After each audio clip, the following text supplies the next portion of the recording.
Yeah, I'm fine. Hope you too. Yeah, I'm sorry to hear that you are ill. yeah. I was at a clinic yesterday. Yeah, it was really bad. Okay. Yeah, but we'll Are get. you are you having some temperature? Yeah. Fever? Okay. Yeah, So be careful. yeah. Thank you, sir. Thank you, sir. All right, so we're starting in 10 minutes.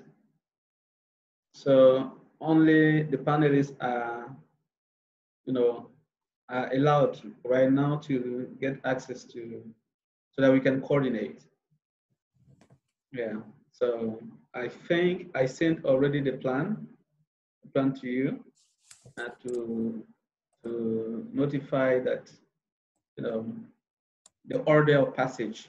I mean, who is coming first, second, and then, and so on and so forth. Yes, I've seen. You gave me 10 minutes. That's perfect. Yeah. So today Hello, we, Victoria. Victoria. She's there, is she? Yeah, she's there.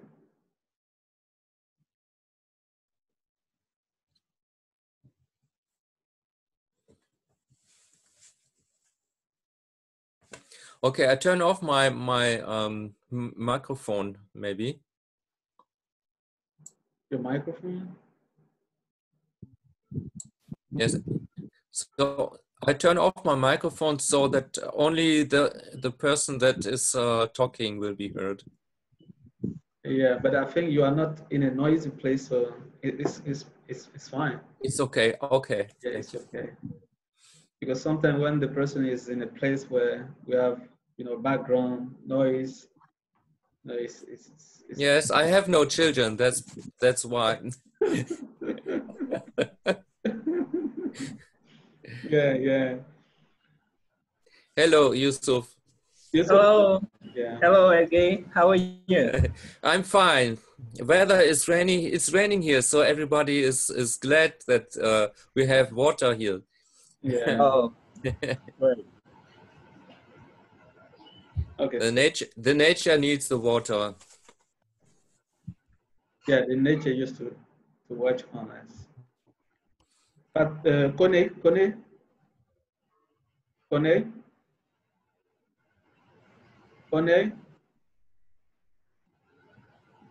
is it Abiba?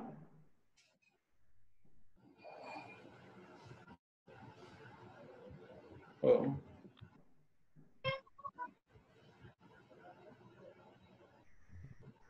ok. Allô? Oui, oui, comment tu vas?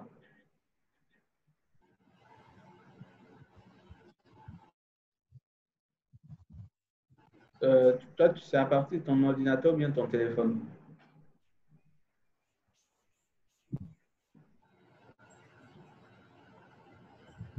L'ordinateur, c'est mieux. Donc, je t'ajoute au groupe tout à l'heure.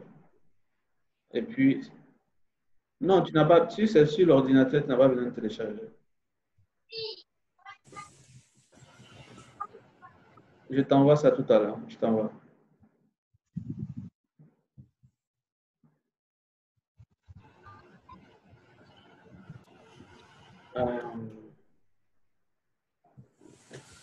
Victoria?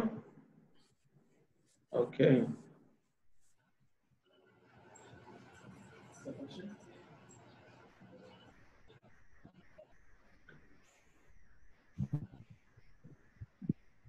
Hello? Connais?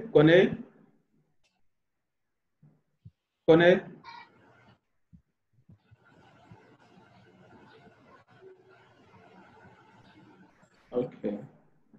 Can you hear me now, Musa? Yes, we can hear you. Okay, thank you. I don't know if Elge hears you, but I can hear you. Okay. Okay, so like I was saying, the panelists only are, oh, okay. So the panelists only are allowed to log in now so that we can harmonize. Okay, and I think I sent already the order of passage, like who is coming first, second, and third, and etc. etc. And today we are going to because last time we read the bios of everyone before we started.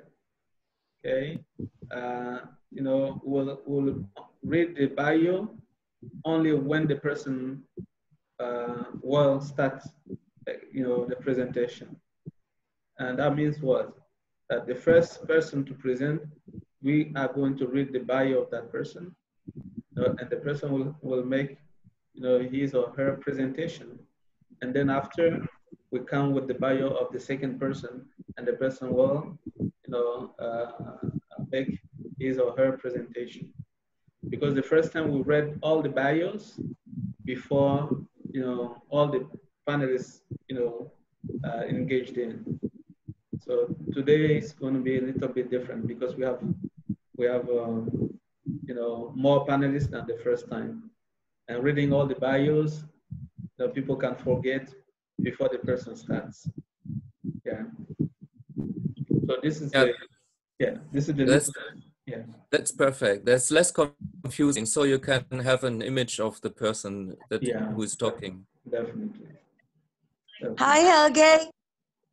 Hi, Victoria.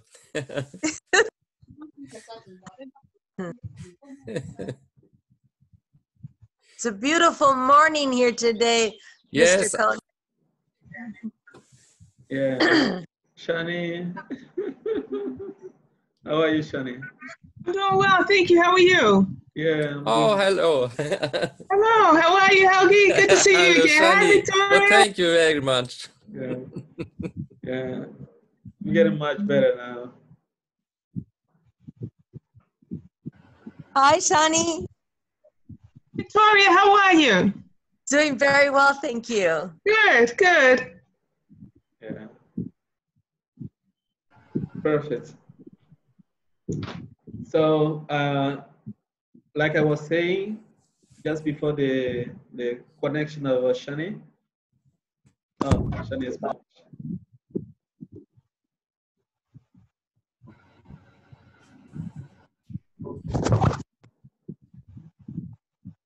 All right. So, pharmacists are.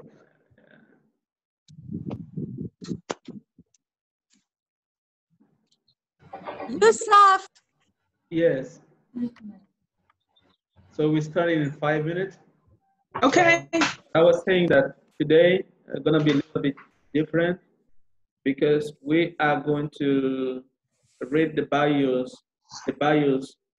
okay, when the person is going to start speaking. Okay. So the first time we read the bios, all the bios before we started. But today we are going to read the bios only when the person starts, speaking, so that people can associate, okay, the picture, okay, of the person to the bio, and also because we have today more panelists than the first time. Yeah. So There's some I'm not with my 100% of health. okay. Yeah. Yesterday was a hard day, but I couldn't imagine myself absent today. So that's We're glad to see you doing better. I Yeah. struggled, and today I'm getting better. I'm getting better.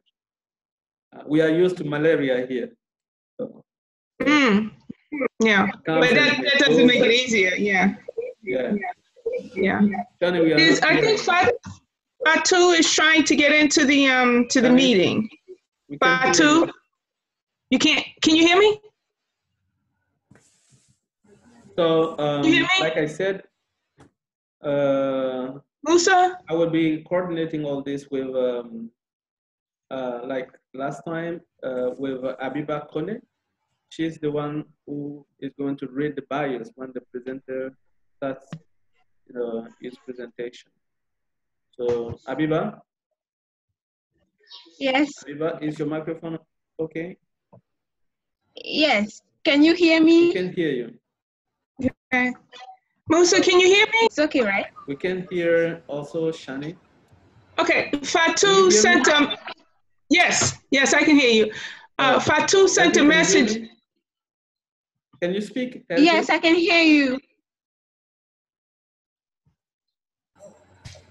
There's some people trying to Can you get hear into the me? meeting. Yes. There's some people trying to get into the meeting. Come on. Yes, I'm trying to get into the meeting, Samuel here, but still having problem. We can hear you, Sam. How are you, Doc? I can hear you. Yeah, I can hear you too, but I can't see. Do you see me? No. Hey, thanks for your presentation. Can you hear me? Yeah. Yeah, I can hear you now. Shani, can you hear me? Yeah. Can you say something? Yes, I can hear you. So that's perfect now. That's perfect. And people are waiting in numbers. Fatu is trying to get into the meeting. Oh. Can you check your WhatsApp? Let me double check.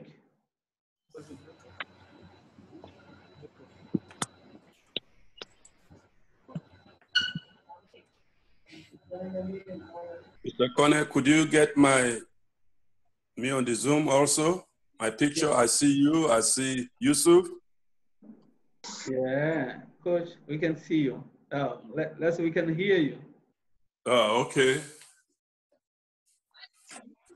But we're not seeing you. Well, that's why I'm calling to see how I can be seen. I see there's a spot there with my name, but there's no picture there. I don't see myself. Yeah, are you using a phone or a computer? I'm using a phone. Okay. Normally, if you click on the screen, there should be, appearing, some buttons down. The second one is the video button. Oh. Okay, I got it now. Yeah, definitely. Welcome. So maybe you will need a place. Yeah, definitely. This is a perfect place. All right. Excellent. Thank you. Great. So I will right now start adding the participant. Like I said, we already have the order of passage. I suspect that Samuel Pierre is the first person to intervene. And like we said, we only have 5 minutes. I hope that the 5 minutes will be sufficient, and to finish what we are going to be presented. But in fact, if we don't finish in the 5 minutes, we'll have less time for contributions and questions. Okay. So there will be a timekeeper, maybe to write inbox if the person is passing the 5 minutes. Yeah. So 5 minutes, and then I in the program I think we'll finish at 3:40, and then we open the contributions and questions. So if there is no other issues, I will start now adding the participants so that we can start. Please, for the bios, should I read the bios before the person starts speaking? I mean, the panelist starts speaking. Yeah, we read the bio only when the person starts. Let's say, okay. Let's take the example of the first one. You're gonna read the bio of Mr. Samuel Pierre, okay, and then after his presentation, you read the bio of the second one, who is Chani.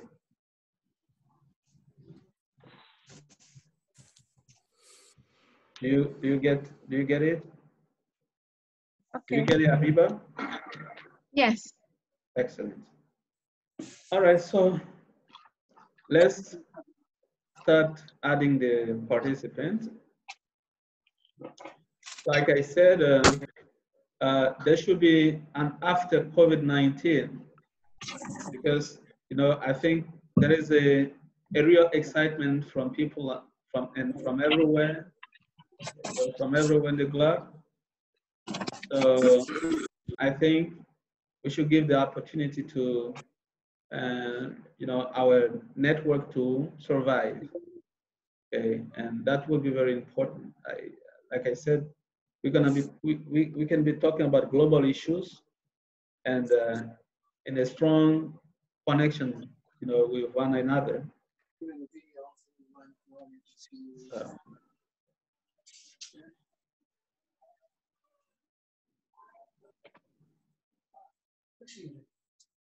Test computer audio.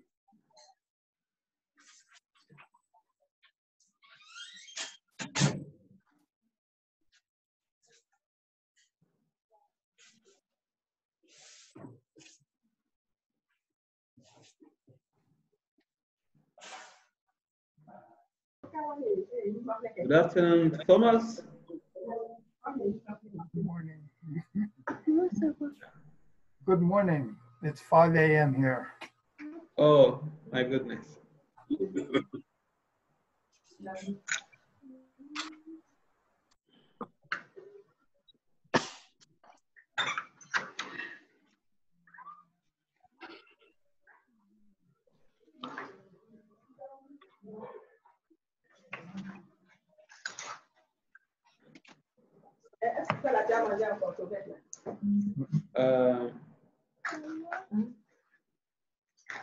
There's still several people waiting to get into the meeting. Yeah, definitely. I'm adding them now. Okay.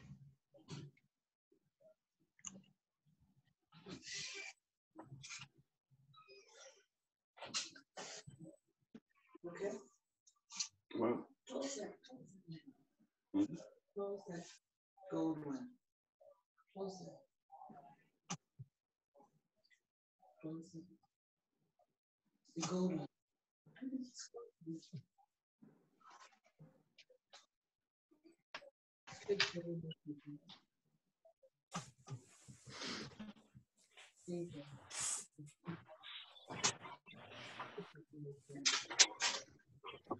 Hi, Fatu. Hi, Musa. Yeah. How do you feel? Yeah, much better. Okay. How about yourself? I'm fine. Thank you for letting me in. I was waiting for like 30 minutes. Hi, Shani. Hi, how are you? You and I, we need to meet because we live so close. I know. Right? Yeah, let me give you my cell number. Well, I'll put my cell number in the chat. Okay, great. So Yeah.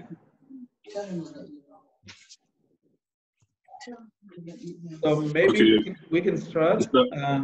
Maybe we can start. Mr. Kone. Yes. Could you let me on the computer? Please. On this. Hello. Could you admit me on the Zoom? I'm accessing it through the computer now. Oh, you want me to add you?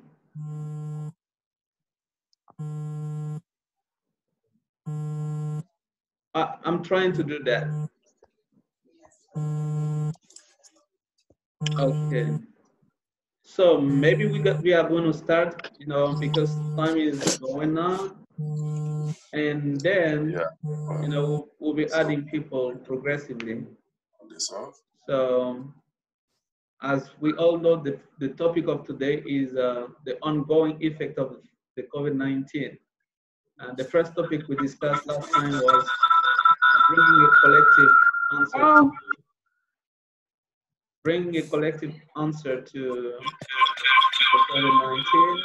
Somebody should mute because it's feedback. Yeah, I think. If you have your phone and your computer audio on, then turn one of them off, please. I think it's Coach Samuel Pierre. Yeah. Yeah. All right. You're using both the computer and the phone. No, the phone is turned off now. Okay. Oh, excellent. Excellent. All right. So the first discussion was bringing a collective response to the COVID-19 globally. And now this second discussion is the ongoing effect of the pandemic. I wanted to remember that this theme, okay, was suggested by Shani, and I think it is a wonderful topic because we know that we are now getting out of the pandemic. And what are the lessons that we have to learn from the pandemic? And you know, what is everyone's experience, so that we can, you know, benefit from each other's experience from the start till now. So like I said, the first presenter is going to be Coach Samuel Pierre, okay? And before he starts, Kone Abiba is going to read the bio, and he has 5 minutes of presentation. So, Kone Abiba, are you ready? Yes, I am. Excellent. So we are going to start with this first bio of our panelist, who is Samuel P. Samuel P. is an African-American who was born and raised in Sierra Leone, immigrated to the United States for future studies in biological science and public health. He believes that it takes a village to raise a child, and that he is because we are. Samuel, upon successful completion of graduate degrees, Master of Public Health at the University of Michigan, he helped develop an undergraduate program in environmental health at Mississippi Valley State University. The program became accredited by the National Environmental Health Association in 1980 before responding to a call from his parents to return and support them in Sierra Leone, where life and living were challenging via daily lives. So this is the bio of Mr. Samuel. Excellent. Excellent. Thank you, Ms. Abiba. Yeah, you're welcome. Do we all hear each other? Yes. Okay. I just want to say thank you. Thank you. I'm on the call here, but my video is off. So I have some technical problems with my video, but I'm on the call. I've been here since it started. This is Dr. Gembe from Nigeria. Yeah, welcome, Dr. Jambe. So your video, you want to turn it on? Well, that's what it's telling me unable to connect with your video. So But just showing a. You can click on the screen, and then, you know, there is a second button down the screen. You click on it. I'm talking about the camera. Yeah. It's unable to. I can see you guys, everybody. I can see you. I can see everybody. It's just a camera, my camera. Okay. Yeah. So sorry about that. Yeah. No, that's okay. Have you welcomed me now, Dr. Gembe? Yes. Okay. Yes, sir. I can see you. Yeah. Good afternoon, everyone on the panel and all participants. I am very happy to be on this second round. The ongoing or the lesson learned from what the COVID-19 has brought to this world. Last time, I personally highlighted just 3 aspects: that our knowledge, our attitude, and our behavior are 3 things we all need to be much more aware of. How does our knowledge impact situations that we find ourselves and other people? Our attitude, how we respond to the situations or the information or the experiences that we have and we see or we experience, and what actions we will take We have seen a great increase in the awareness level of people responding to COVID-19. Fortunately or unfortunately, this COVID pandemic has been crowded by the advent of series of reactions to a very blatant racial behavior of one of the employees of the federal and state government in the United States.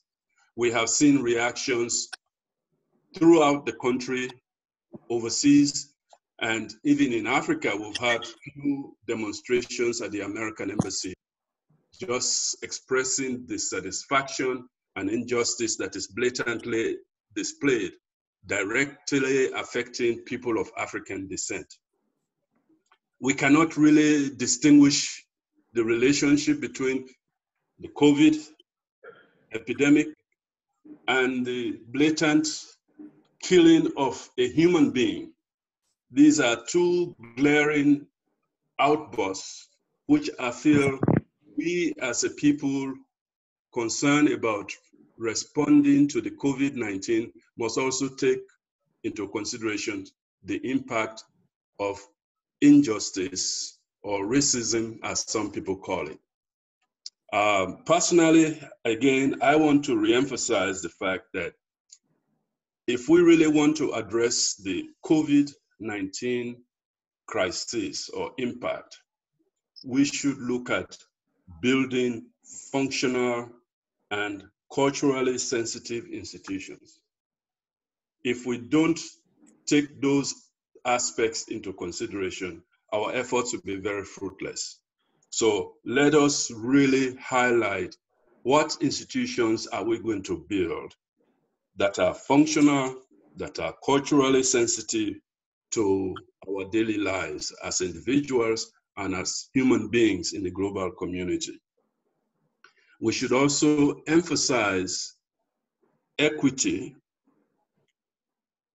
in trade and partnerships, whether it is air traffic or it is just purchasing diamond and gold or purchasing other natural resources from one country to the other, or exchange programs in education, bringing students either as yearly fellows or other fellows to the United States or other parts of the world.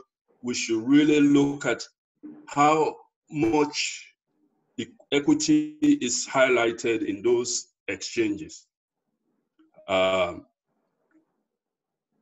Equality in access to opportunities for health, wealth creation, and security. We should look at those aspects. Is the access to health, is the access to education, or the access to trade, are they done on equitable basis or concerns? And finally, education is very critical. Educational outreach for positive knowledge and practices, educational practices or outreach for attitudinal improvement towards reality, towards fake news, towards diversity, towards our perceptions must be critically looked at. And finally, our behaviors, we should have mutual respect and understanding. If we do not have these aspects, we can only talk, but we are not walking the walk. And I just hope that we take into consideration all the things that we're learning in this discussion, all the information, or some of us who have traveled all over the world, our experiences must be looked at very critically and see how it affects the current pandemic, how it can help us to respond to future actions. And we should really look at how presently, for me, when I came to the United States in the 60s, when there were marches all over the country, I did not see too many Europeans in those marches. But now, today, I see very good diversity. There are young people with all shades of race who are actually expressing their disfavor in the way people of African descent are playing. Even one of our most important organizations, the National Football League, the NFL, they have retracted what they had been thinking before. They say, oh, we didn't look at it this way, but now COVID has helped us to look at it, and they are much more open to people kneeling down instead of just standing for the American flag. So I will end at that. If there are any questions later on, please feel free to ask me. Thank you very much. Thank you so much, Coach Samuel Pierre, for your huge contribution. You know, I was thinking that Coach Samuel Pierre will pass the 5, go to the 10 minutes, because sometimes so much inspired. But thank you for, you know, giving, you know, the presentation in the 5 minutes we requested. Yes. So with no transition, we are going to go to the second panelist, who is Dr. Shani Carter. But before, Abiba Kone is going to read the bio of Shani. Yes, before she starts. Your microphone is not on, Abby.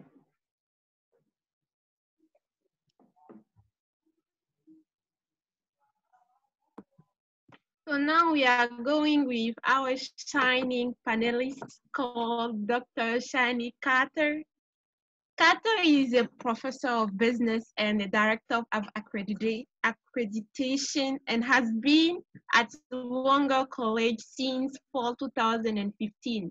She received a PhD in industrial and labor relationships, personal human resource studies, labor economics, and research method from Cornell University, and a BA in government from Cornell University as well. Dr. Carter teaches courses in human resource management, organizational behavior, leadership, and thesis practices. She has published more than 40 articles, book chapters, and conference proceedings on human resources and assessment of student learning. She has traveled extensively from business and leisure to many globally important cities in Europe, Asia, and Africa. She enjoys sharing her love for international travel with her students as well. Thank you. Okay. Thank you, Habiba. So I made some PowerPoint slides, which I'd like to share. Could you share my slides, because you disabled screen sharing, Musa? Oh, do you Musa? want to do Or you could. Yeah. You have to give me access to share my screen, unless you can share my slides. Yeah, I'll give you access. Okay.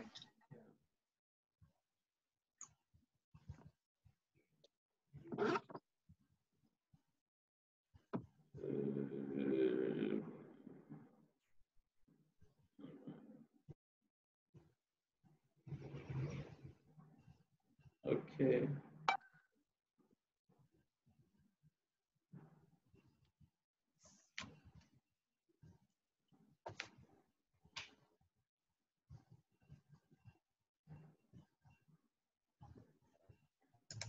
Oh, I will.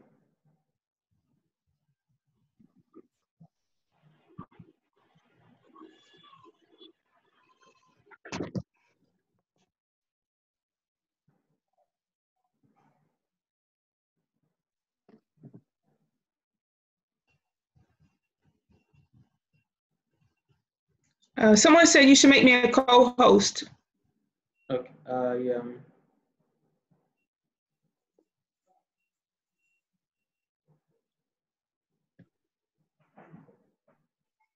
Yeah.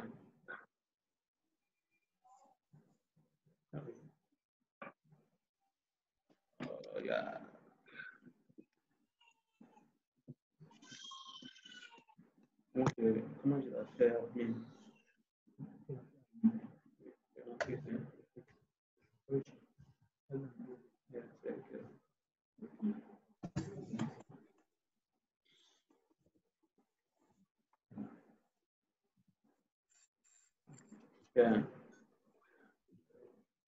Shani, you are admin. Okay. Yeah. Okay. So what I wanted to discuss is the effect on colleges of COVID, and then what colleges in the United States are experiencing, and what they're planning to do in the future. So first, as we're all thinking, I did want to say, I'm sorry, I was admitting people into the meeting.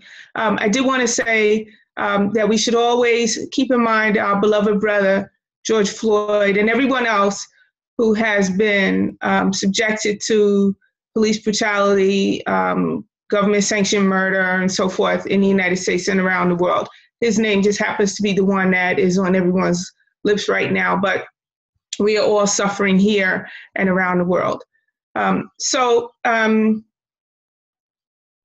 first thing I wanted to mention was the number of cases of COVID in the United States. And there are differences based upon race and based upon where people live. So that is a big issue, a significant issue right now. But as of June 5th, the total number of cases globally, 6.42 million, 383,000 deaths. In the United States, 1.8 million cases, 100,000, more than 100,000 deaths. Here in New Jersey, where I live and where Fatou lives, we've had 162,000 cases and 11,000 deaths, almost 12,000. In New York State, where I work, it's been twice as many cases and 3 times as many deaths. However, let's take a look at the trends. So if you notice that globally, the number of cases is increasing. In the United States, the number of cases is slowly decreasing. But in some places in the United States, the cases are decreasing significantly. So in New Jersey, cases are decreasing significantly, and especially in New York. And this is because in some places in the United States, we've had very stringent lockdowns where you've really been required to stay at home. So here in New Jersey, the governor ordered in March that unless you're going out for some essential reason and you're caught out of your house, you can be charged with a misdemeanor. So that was the government's way of saying, please stay home. In those places where we've had lockdowns, this is where we see these significant decreases in the number of cases. So because I live in New Jersey and I work in New York, our future is going to be a little bit different than some other places around the United States. So if we look at across the United States, as I mentioned, there are some differences. So the blue states are the ones where the number of cases is decreasing. So in the upper right-hand corner, that's New York and New Jersey. And the lower left, where we see cases are increasing, that's in the Southwest and also in the Southeast.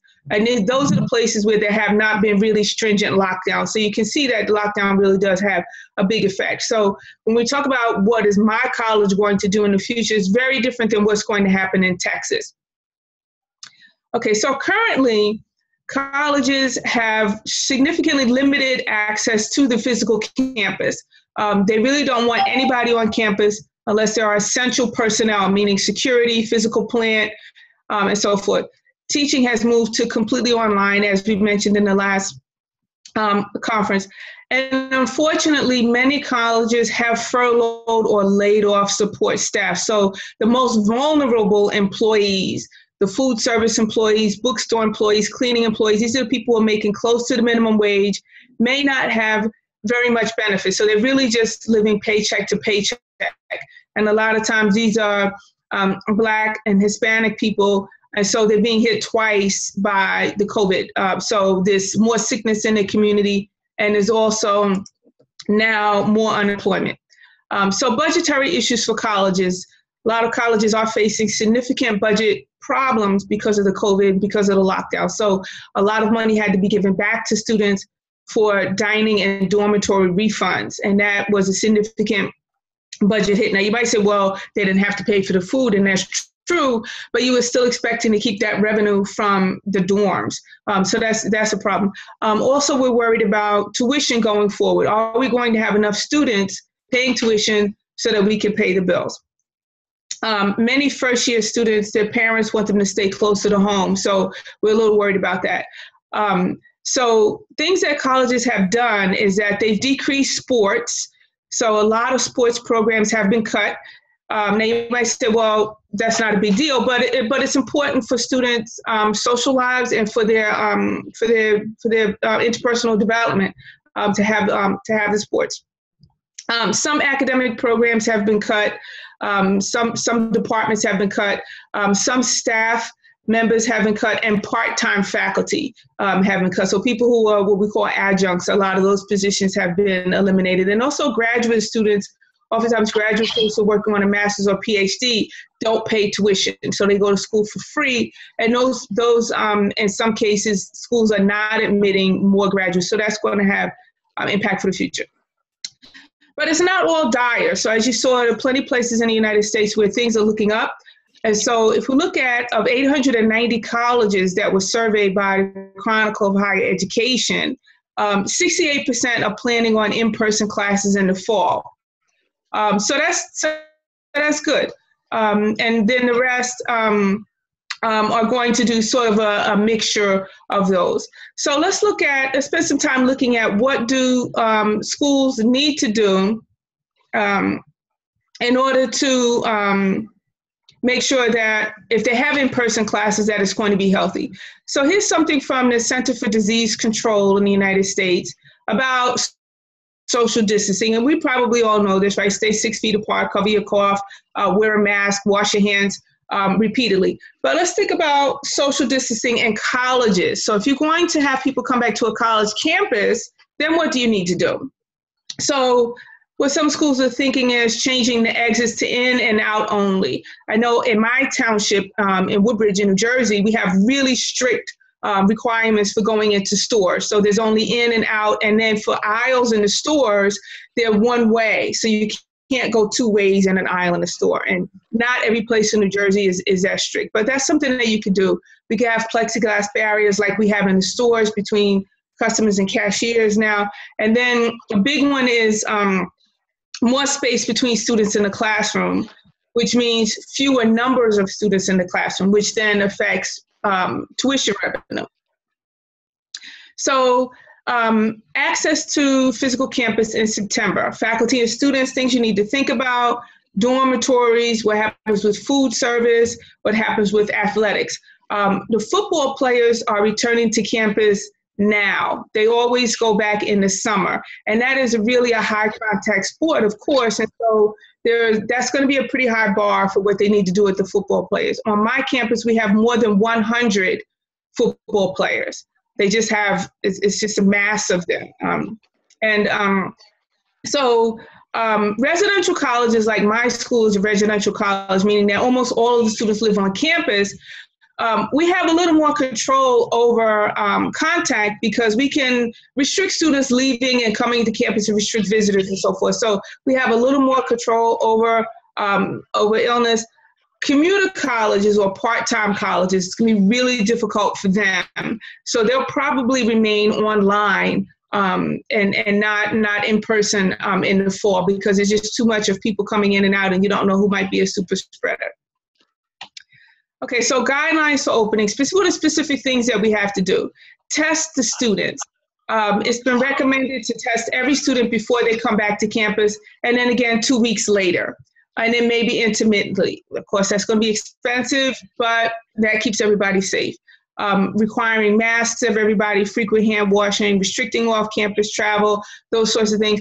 And a big thing is, what do we do with the physical spaces? So for dining halls, it's not really going to be possible to have 1,000 people eating at the same time anymore. You may need to do shifts. You may need to do takeout containers instead of the buffet lines like we usually have. In the classrooms, half as many students, so instead of having 30 students crammed in together, shoulder to shoulder, maybe now it's going to be half and half.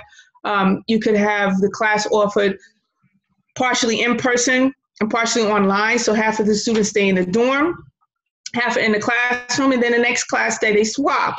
You also could have students remotely. So maybe there's some students who want to be at Wagner College in the fall, but they don't want to come to New York yet.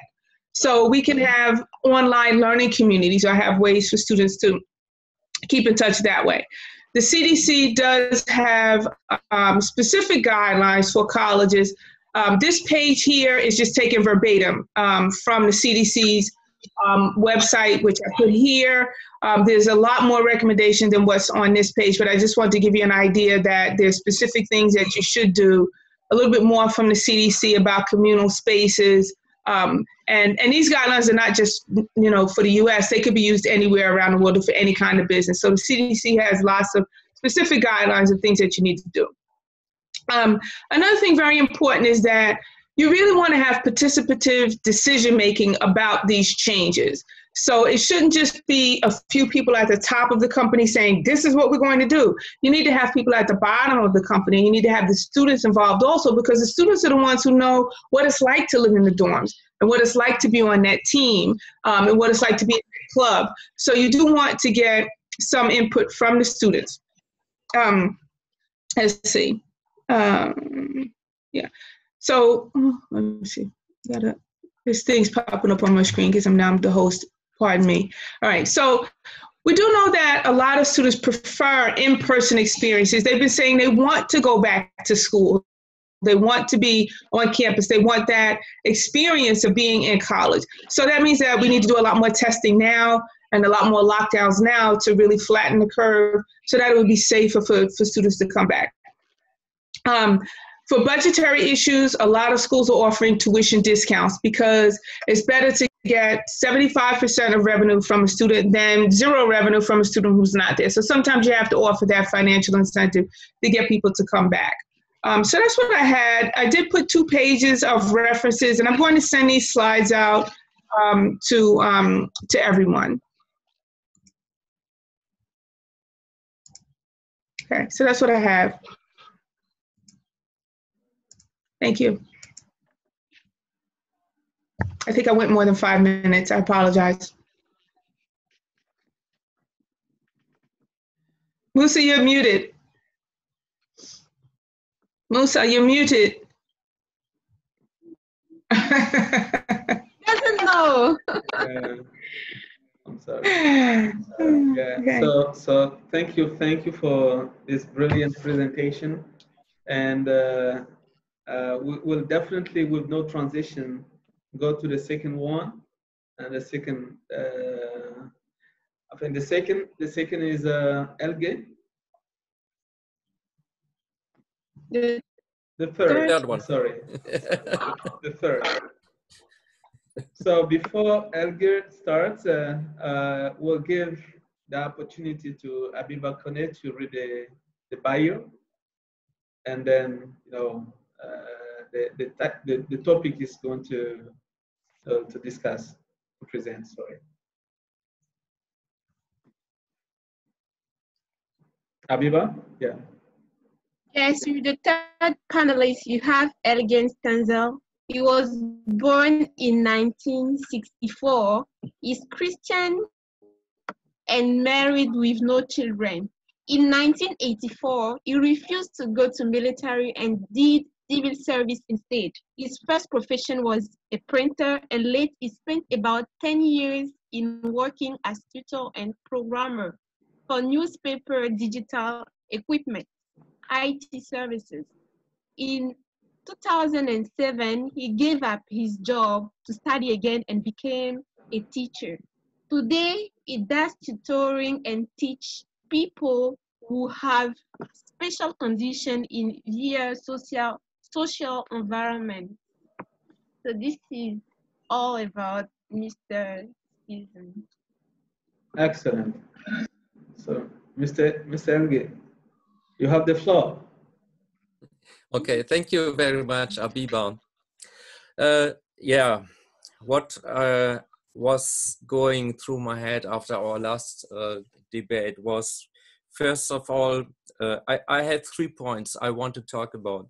First point was what impressed me most in Germany was that our Chancellor underlined, Angela Merkel underlined that each citizen, each person is responsible for the whole community, to become a super spreader or to keep distance and avoid to infect somebody with COVID-19.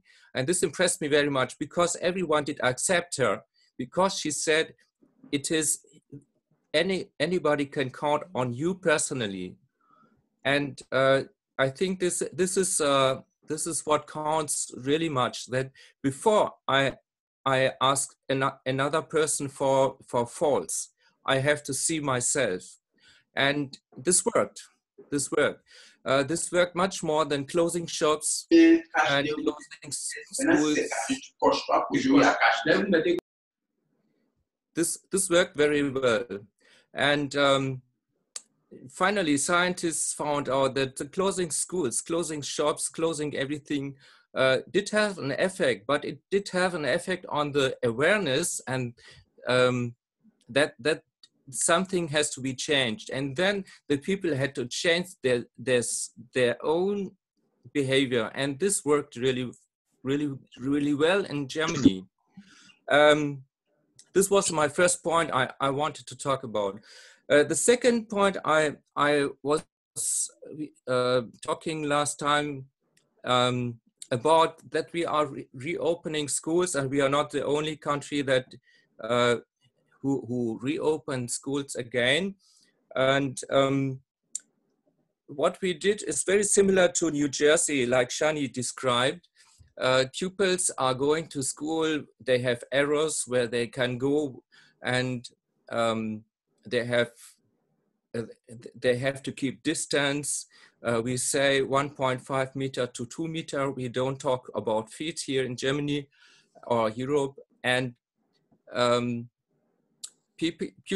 classes have been divided so that only 10 or 15 pupils can be in one room.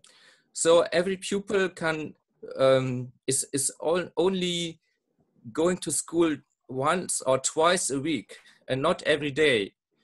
And they take part, if they are at home, they take part by webcam. And if they go to school, they are personally there. So all in all, we are far from normality.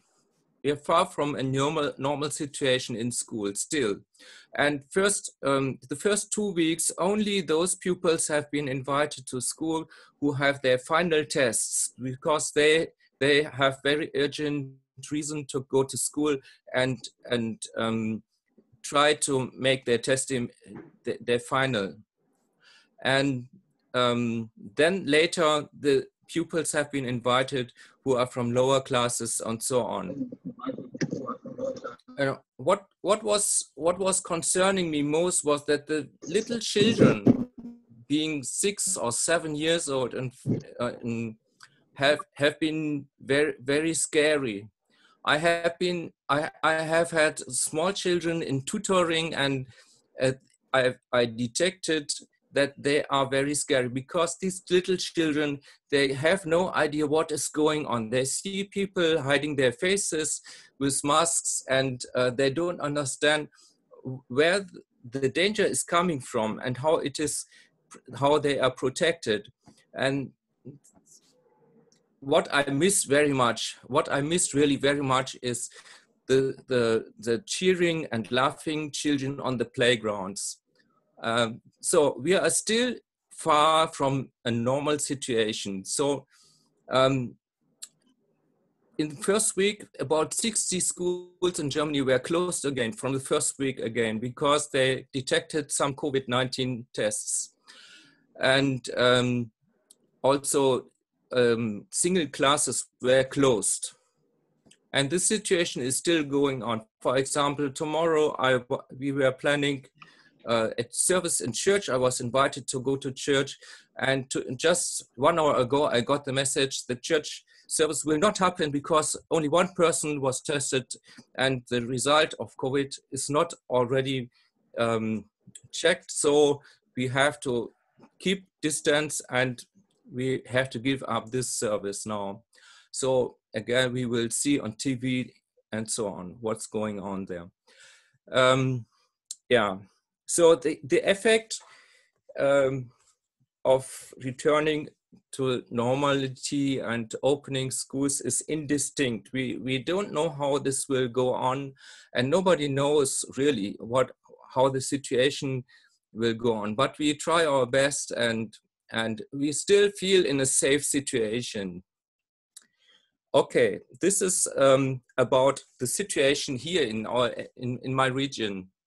Now, what was concerning me most was to hear that some people are living in villages and send their children from the towns and villages where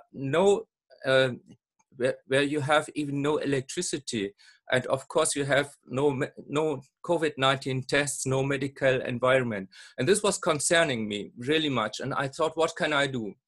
And I remember when on the first day, when I heard about shops will close and lock down, I did not buy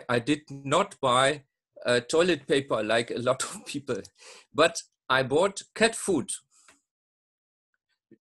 because, and I know some people did this too for their pets, because I know my cat has senses that are 20 times more sensitive than my own senses. And if I observe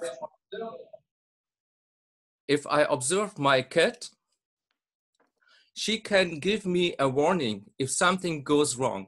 And this is really true, because I have seen my cat not leaving the house from last December, January, February, and March. And I was thinking maybe she will die or she's too old. And my wife told me in February, for 1 week, she could not smell anymore.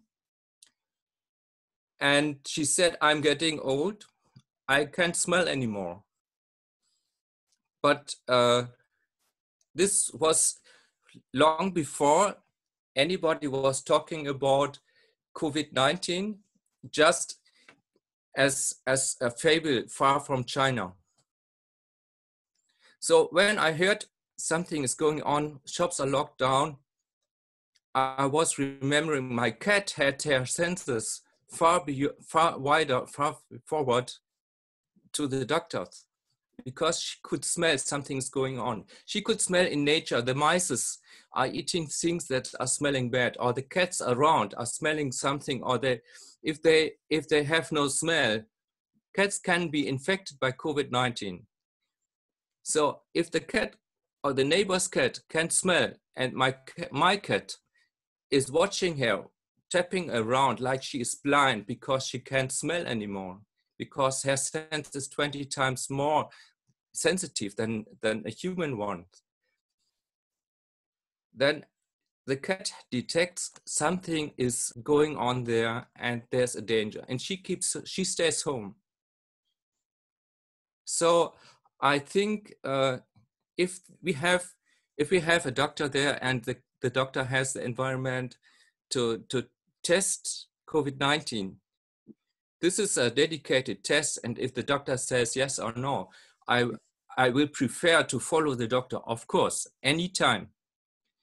But if there is no doctor, I can observe the nature, and this is what gives maybe a light at the end of the tunnel. If there are no chances, you can observe the nature. I know African people have a tradition to observe the animals and to take the signs of the animals very serious. I am not a friend of superstition, but a good observation can be very helpful. So let me summarize what I said. First point, the self-responsibility is very, very helpful if this is being understood by every citizen. This could be a good message. Second, schools opening is still playing with fire if there's no control. So we are still far from a normal situation. And third point, the observation of nature can be helpful if there's no medical environment to test COVID-19. I hope this helps a little bit. Thank you very much.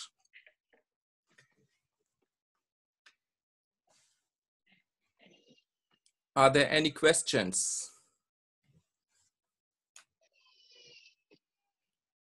Musa, you have to turn on your microphone. Yeah, I'm sorry. So I was saying congratulations for this brilliant presentation. And I was also saying that the questions will be at the end, when all the panelists will be done with the presentation. Okay, all right. Thank you very much. Yeah. So with no transition, let us now go to the fourth one, the fourth presenter, who is Fatou Zongo from New Jersey. But before, Abiba Kone is going to read the bio of Fatou. Abiba, your microphone.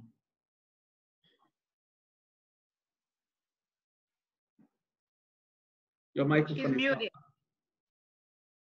Abiba, your microphone is not on. Yeah. Sorry. So Fatou Zongo is an African actress and storyteller from Burkina Faso. She started working in theater in 2004 at la Compagnie Marbayasa from Burkina Faso. She worked in a lot of play and also in television. She's graduated with a degree in performing arts from El Amar Theatre in Tunisia. She's a founder and CEO of La Compagnie Yelba in Burkina Faso, a company she created to be able to work with kids from her village to you and also the street kids. She moved in the United States in 2014 and has been seen in a couple of short movies and also giving some workshops in some universities. She is learning English and is a student in journalism and public relations at Union Community College. Thank you. Okay, Right. thank you. Union County College. Yeah, Union County College. Thank you. Yeah, thank you. So I'm gonna try to share my screen. I don't know if it's gonna be working because I wanted to show you guys host disabled participants. Okay, so Musa, is it possible that I share my screen? How does it work? So I will have to make you the admin. Okay, so what do I supposed to do? I have to click on share screen? Yeah, so you have the right to share the screen now. Okay, great.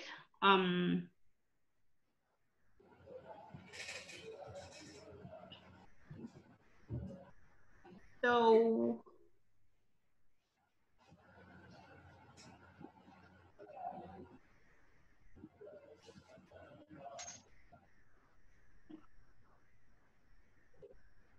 Wow. okay, is everybody in? Is it okay? Okay, give me a second. Great. So why am I okay? Good here. That's fine. Great. So I'm going to be talking about the impact of the COVID-19 on women, and especially the assistance we can bring to some women and what I brought to some women in Burkina Faso. So Burkina Faso is one of the poorest countries in the world. So before the COVID-19, we were going to already hunger over there with people. So with the COVID-19 situation, the situation gets even worse. Then I was there locked in my apartment thinking about how people will be going through it, how people will work with it.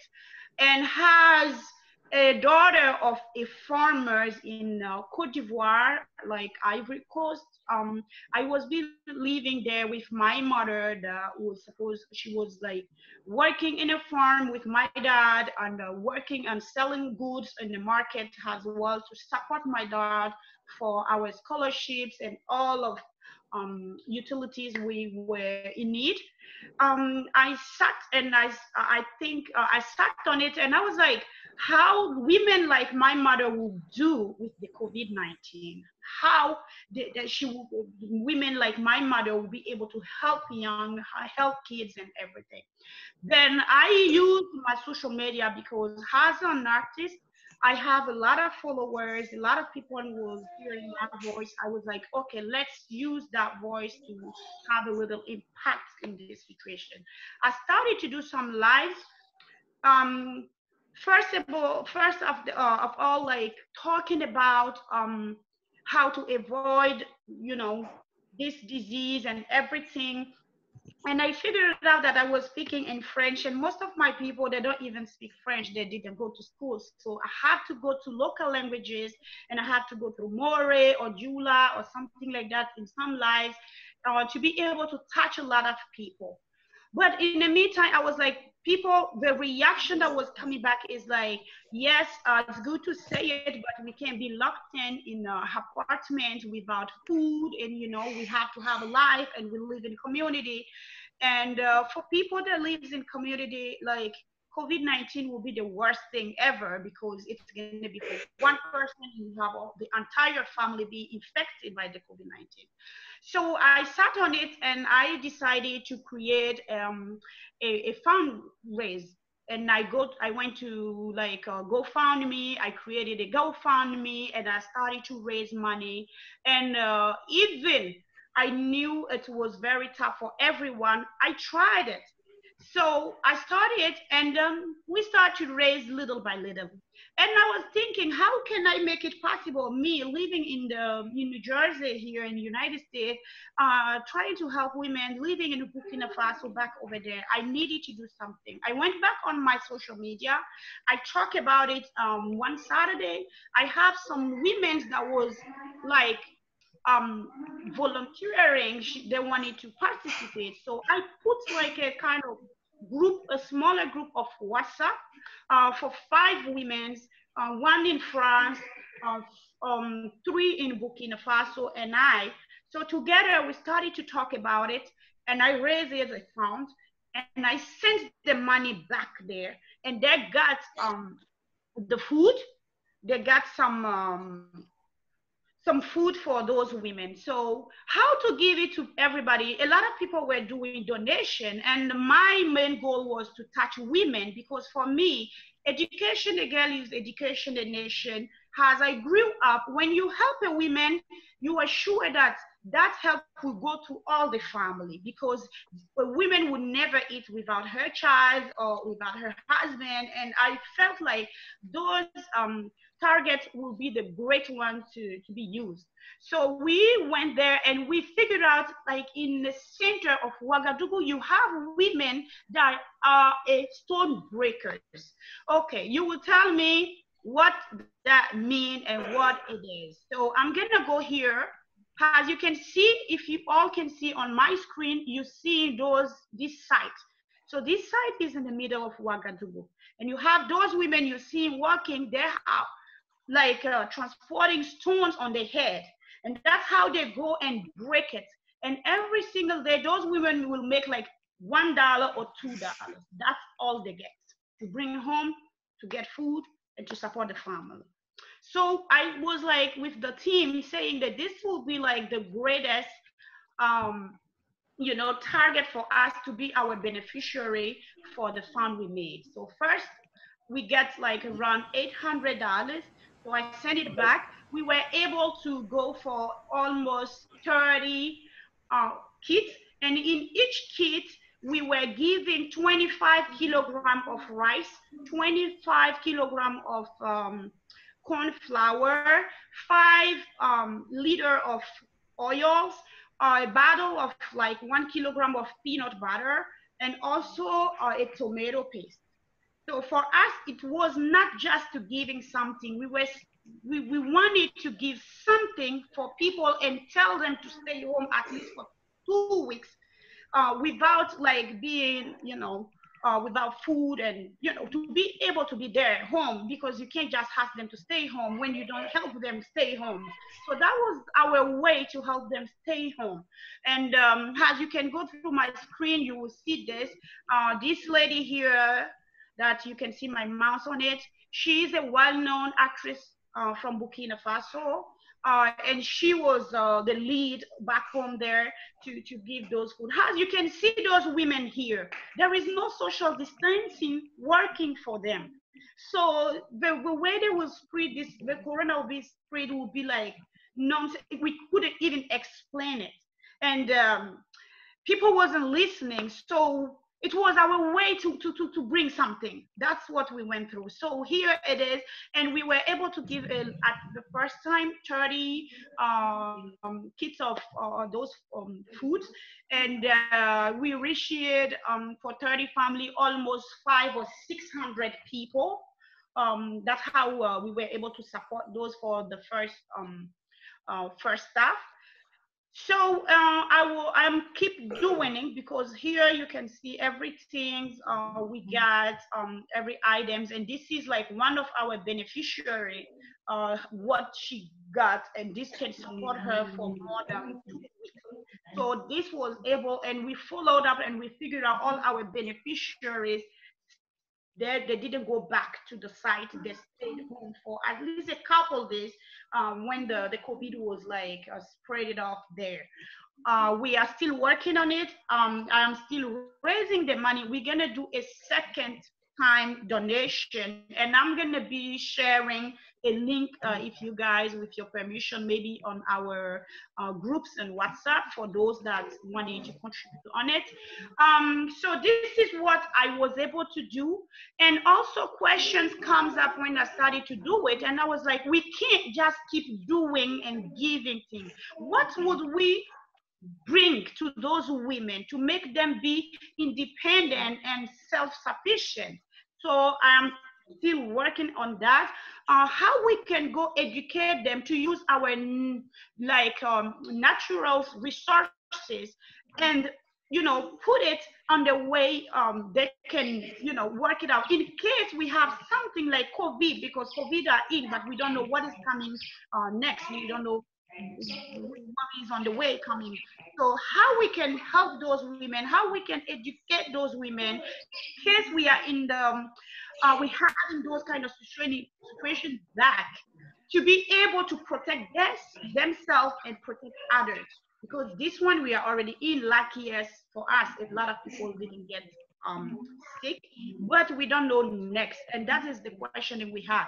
I don't know what you have, what can be a contribution for women living in such of areas, such of villages. What is your contribution to help them? How can we build our markets differently? Because we live in a community and we work in a market like everybody's touching everyone. How we can bring a solution to show to them how to protect themselves, but still working, still making money, still selling their goods, still going to the farm, in the same time not spreading disease. This is still a question that I don't have an answer yet, and for me it will be great to talk about it today and hear people's, and then figure out how to go. And personally, my main goals working will always be women and kids. Women and kids. That's how, for me, from where I'm coming, it's the only way for me to touch people. You educate a woman, you have to be sure, yes, this education will be worth it. It will go where it has to go. Yeah. So thank you for listening to me. I don't know if I brought so many as you attended. I'll be happy to answer your questions and also to listen to what you will bring. Thank you.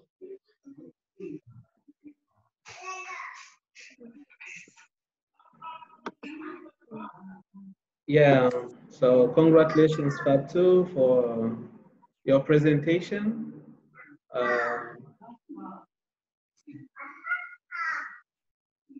Can you Okay, where do I go to stop the screen sharing? Oh, stop sharing, right? Yeah, Good. stop sharing. Okay. Yeah. Thank you, Musa. And you need to give me back the right of admin. Oh, how do I do that? So yeah, okay, you go to, I think you go on the on my picture on the screen. Okay.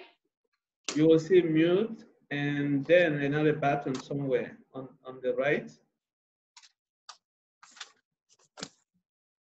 I see stop video security.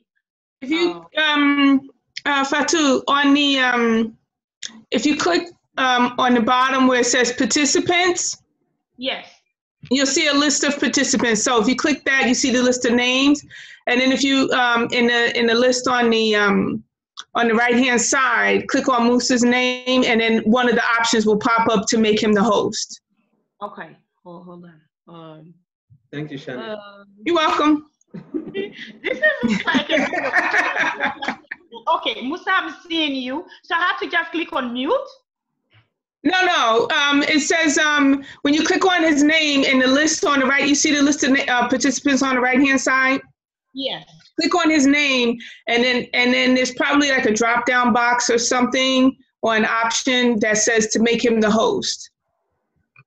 Am I seeing that somewhere here? No. Oh, Lord, I was sure that when he get to me, it's going to be something. Okay, let me try to, okay. Musa here, then I can go more. And I to make it post. Okay. Yes, okay. Okay, sorry guys, I don't think yeah, IT is my thing, so anyway. Yeah.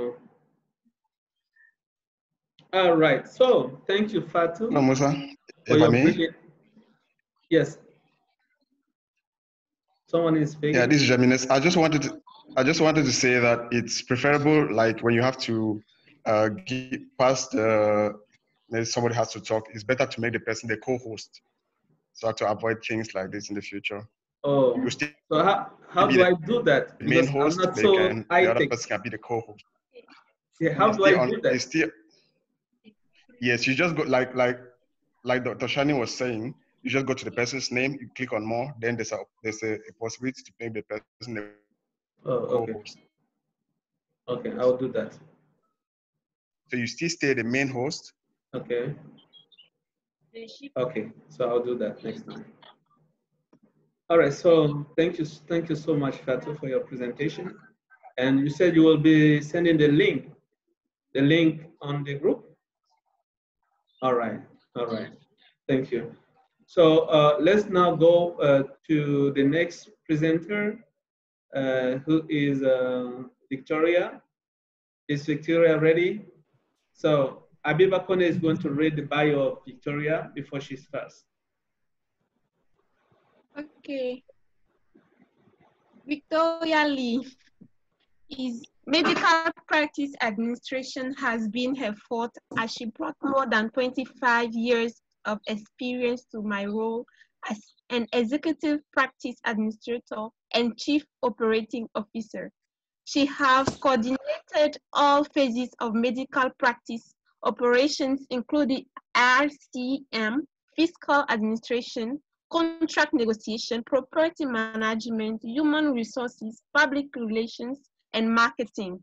During this time for over 12 years, she was adjunct faculty for Pima Community College and chaired the PCC Office Education Advisory Board. And knowledge and organizational skills promote office efficiency and professionalism.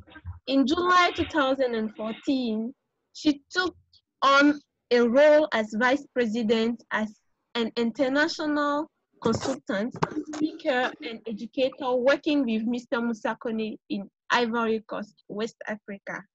Thank you. All right. So Victoria, ready? Yes. Thank you. I'm ready. If I don't lose my voice. I'd like to thank you, Abiba, Mr. Kone, my fellow panelists, staff, and guests. This is probably the hardest information that I have ever had to research for, because the different controversial origins of the COVID-19 is so vast in every country. It is just amazing. So some of the highlights that I found: the origin of the virus has remained a subject of intense speculation from the very beginning, with many political leaders, including our own president, claiming it was created in a top secret Chinese laboratory from where the virus was released in the wild. Nitin Gadhiri from India, who in his 2 separate interviews a few weeks ago claimed that COVID-19 was an artificial virus made in a laboratory. However, the Chinese government and the World Health Organization denied these charges. Many researchers have been able to look at the evidence and have found that the evidence does not support the idea that the underlying virus is from a laboratory. And again, however, the Australian researchers differ in their opinion. As of now, there is no evidence that this virus came from either animal or from a laboratory. Neither scenario has been proven, so both are still possibilities until one of them has been ruled out. So far, this has not been done yet. Regardless, one thing that we must all remember is that it is humans who are continuing to spread the virus. Other independent scientists are of the opinion, now I say opinion, that while the current level of scientific studies indicates more towards animal origin, the new scientific evidence can tilt the theory onto the other side. Many writings state that the COVID-19 is natural and not man-made. Of course, no one wants to take the responsibility, take the blame for this outbreak. It is just different theories on how this virus started. In closing, think about this. With all the scientific technology that we have today, one would think that the origin would have been discovered by now. My question to you, almost 3 months plus into this pandemic, what and how do you feel? Thank you.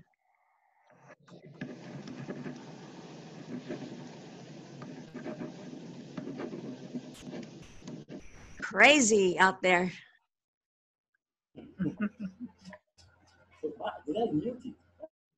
Are you done? Are you done already? Yes, I'm done. You know, all of this is different theories, and it's all the same theory over and over and over. And I probably have put 1,000 hours into reading all of this, and it's the same thing over and over. I work in medicine. I work on the forefront. I see what this pandemic is doing on a daily basis. I work in a cancer center. We have cancer patients that are dying faster because of this COVID-19. It's real, people. It's real. Thank you, Mr. Coney. Thank you, Victoria, for your wonderful presentation. So, like I said, the questions will be after. I hope that you are taking note of the different presentations so that after everything is done, you can come with your questions.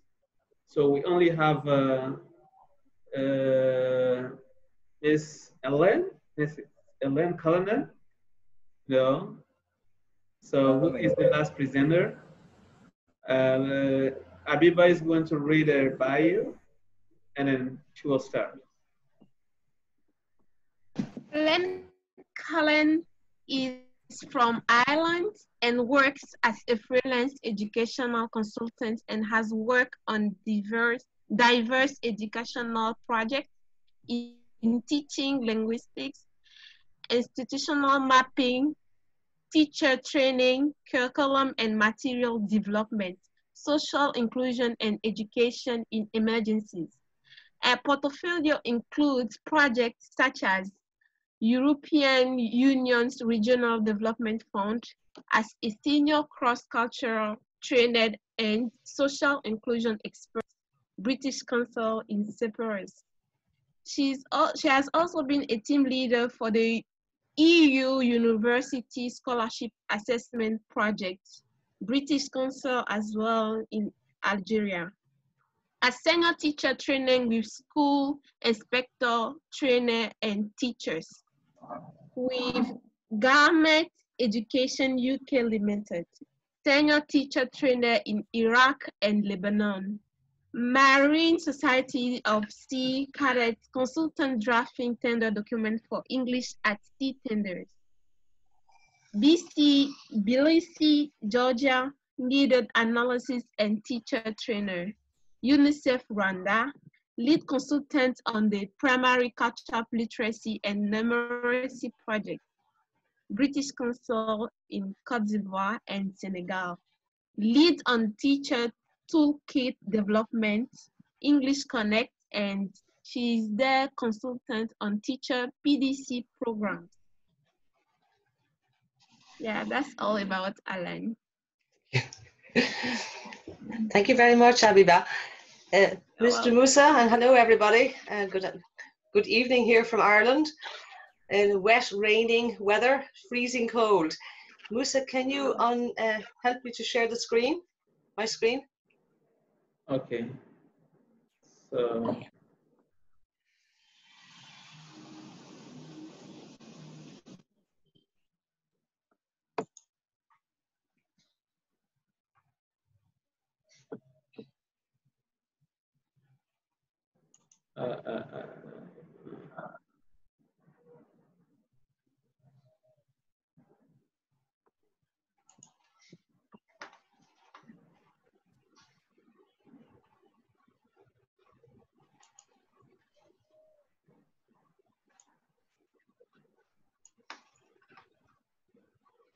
Okay, thank you.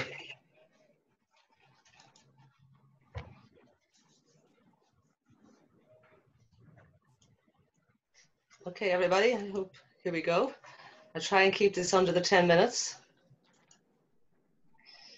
So my presentation today is to do with, to look briefly at closure of schools and reopening of schools and the interruption of COVID during of learning during the COVID-19 pandemic and bridging the gap in teaching and learning, okay? So the presentation is going to be divided into 3 parts. First, that's just a little bit about me and who I am. And I'm going to look at the impact of moving learning online for learners, the impact of moving teaching online for teachers. And for this impact, I look carefully at an assessment of international online resources available to teachers and learners. And finally, I'll make some suggestions for bridging the learning gap resulting from school closures and some examples from Ireland. First of all, look at the impact on the interruption of learning for learners. Learners have to take in and process a lot of content in a completely different way than they did before. And online teaching platforms, when they're used, this requires an adjustment from teachers and learners.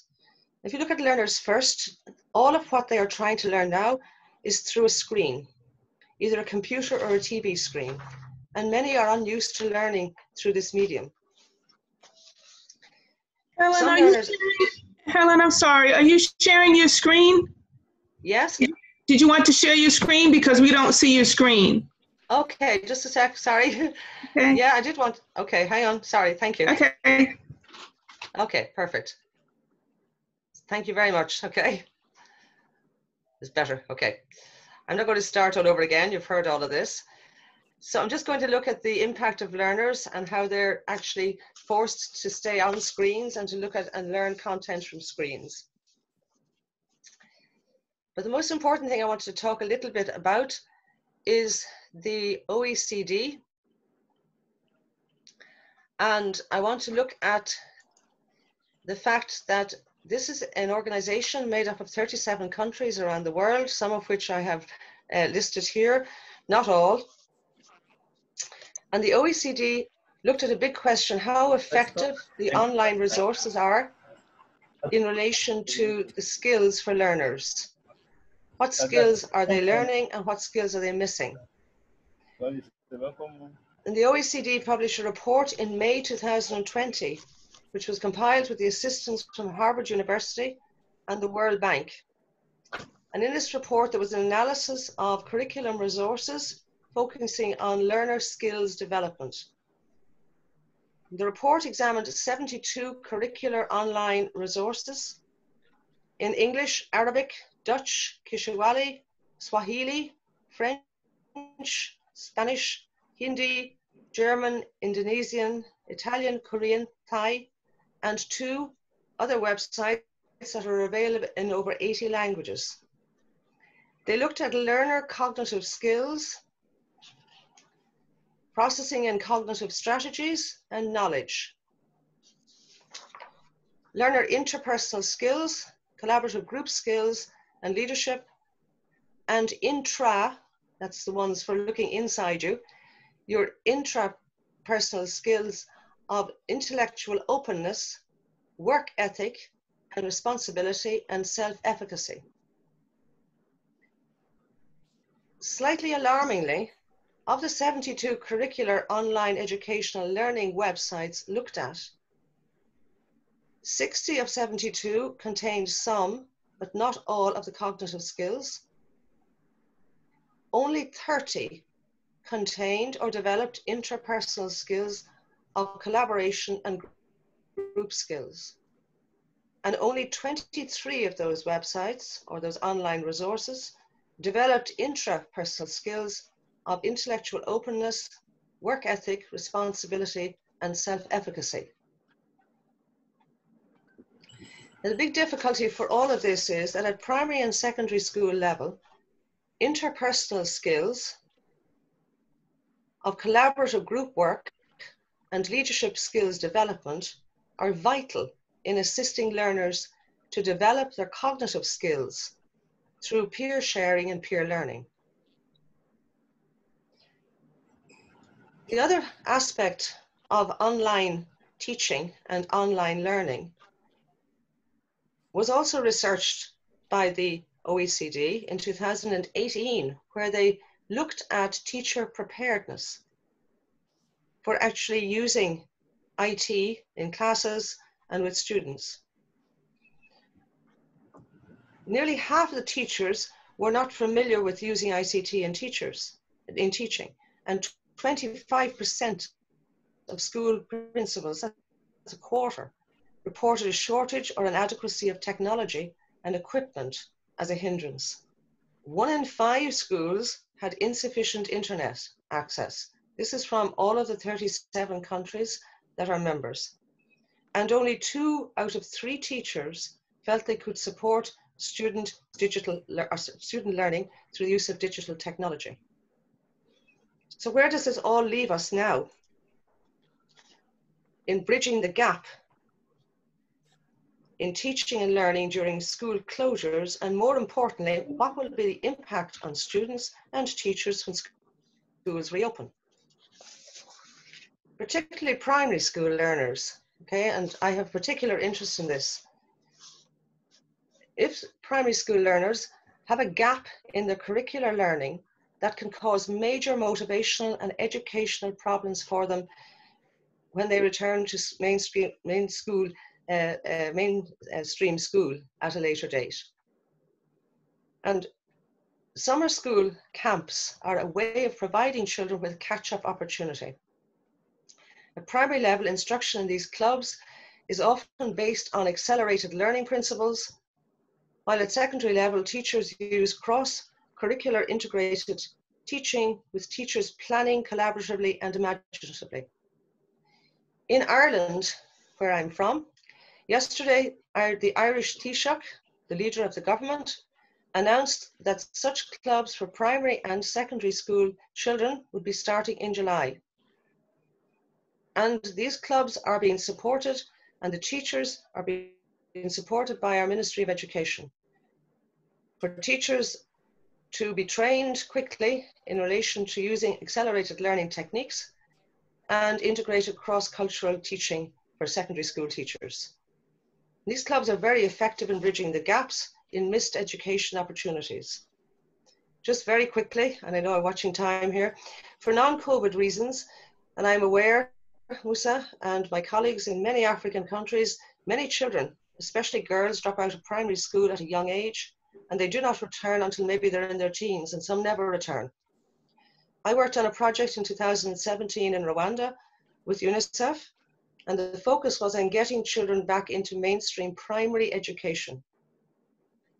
The situation was somewhat different to this whole COVID experience, but the effect was the same. Primary school children needed a catch-up curriculum to be developed to bridge the gap missed so that learners could re-enter primary school and continue their education. And this was achieved by after-school clubs where the focus was on real issues experienced by the kids. And we took those issues and we incorporated them into accelerated literacy and numeracy programs. And I worked with a gender consultant. She developed the gender-focused content, and simultaneously I developed the literacy and numeracy content. And the result was a complete toolkit of material for teachers so they could facilitate after-school learning clubs where the children could catch up in a safe, friendly environment at their own pace, not like mainstream school. And while the focus there was on the skills of literacy and numeracy, rather than heavy content subjects like history and geography and science, the programs gave children confidence in the skills to join and to rejoin mainstream primary education. Teachers were trained how to use the materials and the kits properly. And this is perhaps the 2017 experience in Rwanda that I had is a real example of what can be done to bridge a gap caused by the disruption of school closures and the gap in marginalization of learners. 2 to 3 months of content delivered using an accelerated learning program can effectively bridge the gap in education and motivation, creating a forum where interpersonal and intrapersonal skills are used to assist learners in developing their cognitive skills. So in conclusion, there will be gaps in learners' learning during school closures for many of the reasons I mentioned, especially if teachers are using those resources. And if nothing is done before schools formally reopen for term, both children and students face huge stress in catching up on missed content. So thank you very much and for listening, and I'd be delighted to answer any questions. Thank you.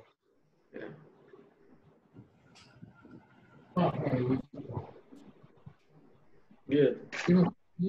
So Ellen, please could you remake me the admin?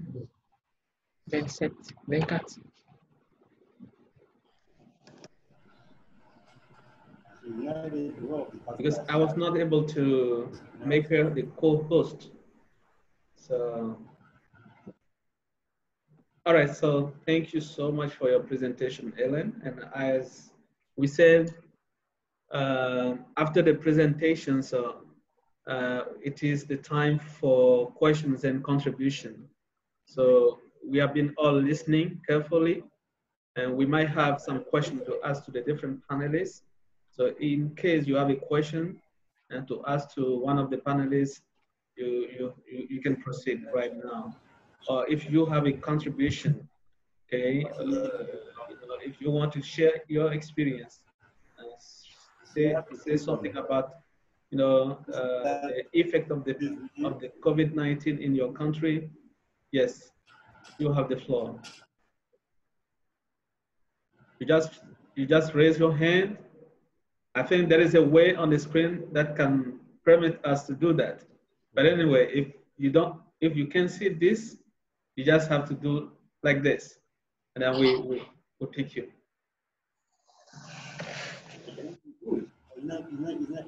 Yes, Mr. Narcis Ja. You introduce yourself, say which state or country you are in, and then the question or the contribution. Okay, thank you so much, Mr. Kone. My name is John Assis, and I live in Virginia. My question goes to Dr. E. when he addressed the educational aspect of the COVID-19. In the case of our African countries, people are neglecting this aspect of education.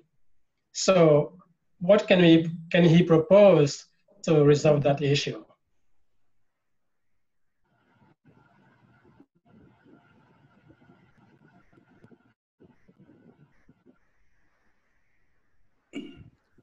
Thank you very much for your question.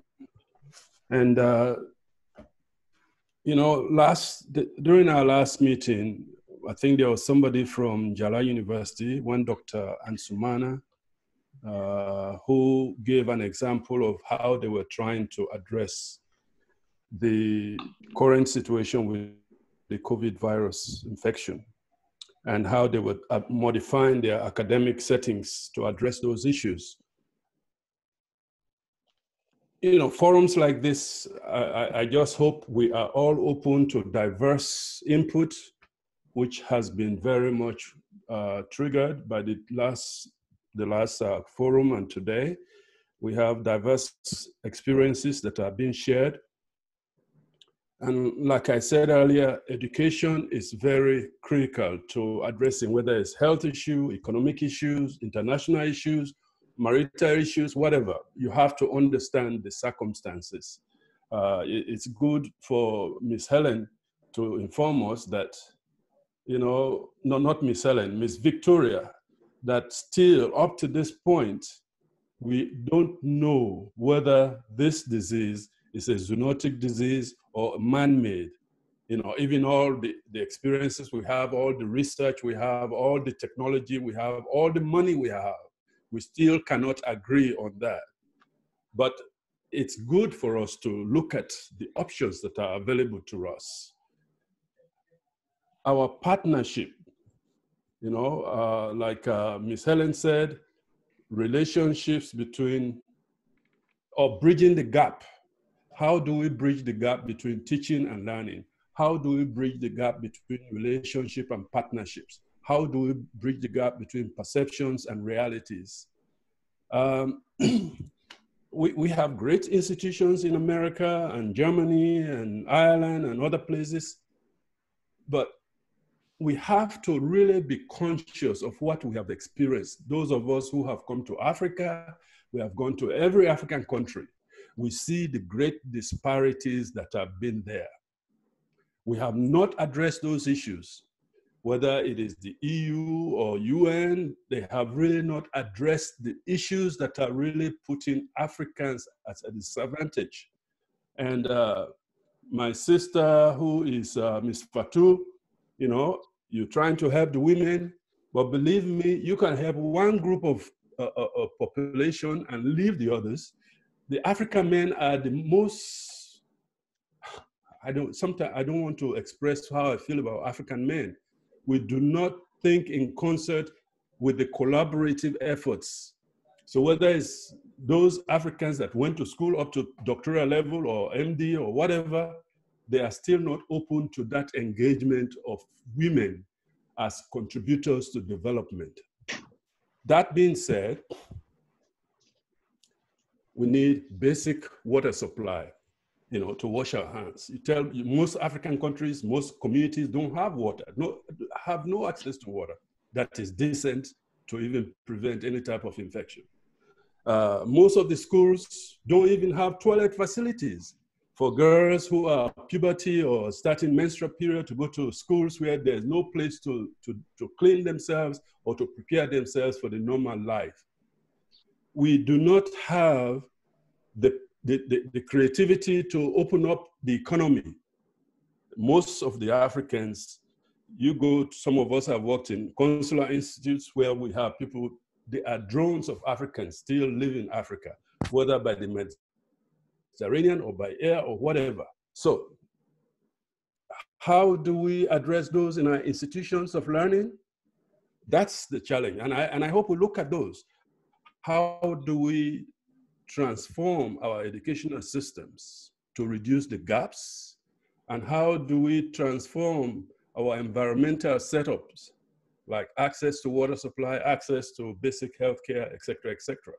Those are the things I hope by the end of our diverse ideas, because I used to take peanut butter to my village. Every time I go for clinics, we carry peanut butter.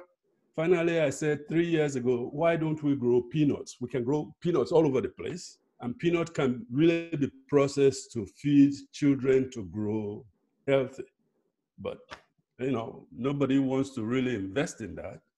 So your question about education, I think education must be made to be functional and relevant to the environment and to the population you're going to deal with. Don't just introduce the kind of program that they have in New Jersey or Virginia. By the way, I'm in Virginia the next 2 weeks. Huh? I hope we can communicate so that we can talk some Thank more. you, sir. Thank you. Excellent. Yes, any other question or contribution to one of the panelists? Yes, yeah, it's the panelists who are even raising their hand. So for questions or contribution, good. So let us take Fatou and then we go to Helge. Yes, after. Yeah, I have a question for Helge. For when I was listening to him, I didn't get it well. Helge, do you mean like, because you were talking about your cat and all of those, do you mean like pets can be transmitting the COVID to the human being? Like pets can be transmitting the COVID to a different pets? Yeah, if you can maybe talk a little bit more about it. Thank you. Yeah, okay, Victoria. Oh, Fatou, thank you for this question. For no misunderstanding, I was reading about one scientific report in some journal that cats can be infected by COVID-19. Some scientists have found out this. It is not clear how cats can infect humans or humans can infect cats. This is not final being found out. But when I read that cats can be infected by COVID-19, a lot of alarm clocks were ringing in my head, because I was detecting that my cat was not moving like normal for months before the COVID-19 was being seen, obviously. So still, this is just a suggestion. And I had this, my personal observation. And if it is possible to make a research about this, I would suggest to make a research about animals' behavior and animals' detection of the COVID-19. This was just my idea. Thank you for this question. Good. Fatou, does this answer your question? Yes, definitely. Thank you, Ego. Excellent. And I think Elge was also trying to, you know. Yes, I have two contributions. First, to Victoria Touré about where the virus might come from. I studied, when I became a teacher, I was in university and I studied a little bit of biology, just a little bit. And there was one question of a student to the professor about what genetic, if there is a plan about genetical development. Can I be seen still? Okay. And the answer of this professor was impressing me much. I did not forget this answer. He said, everything that can happen in a laboratory can happen in nature, and vice versa. Everything what can happen in nature is possible to happen in a laboratory. From this perspective, the biggest laboratory we have is our planet himself. So it is not the question where the virus comes from. For a scientific perspective, from scientific view, we just have to detect the virus does exist. This is one point I wanted to add maybe to these questions that Victoria went around maybe. And another point about the last contribution, I hope this is an answer maybe for you. The second point about how to reduce the gaps between Africa and the Western countries in this direction. My idea is, if I go to Africa, for sure I won't understand the situation that is in the region there, because I have not grown up there. I don't speak the language, and this and that and that. So what I think is a much better solution will be that African people will be educated. They get to know how we do solve our problems here, and how we manage our daily things here, and then they can catch up what is being useful for their own country. And if they return, then they will be accepted by their own people. I think this is a much better way. I hope Yakuba is somewhere. He was the one who was inviting me to this discussion, and he was visiting me in Germany from Ouagadougou, coming to France and then coming to Germany, and we spent 1 week together, and I think we started a good way. And I hope he will return to Africa, and he will bring something on the way. So okay, this is my contribution to these 2 points. Thank you very much. This is excellent. This is excellent. Yes, we have Mr. Lanzare Kwaku.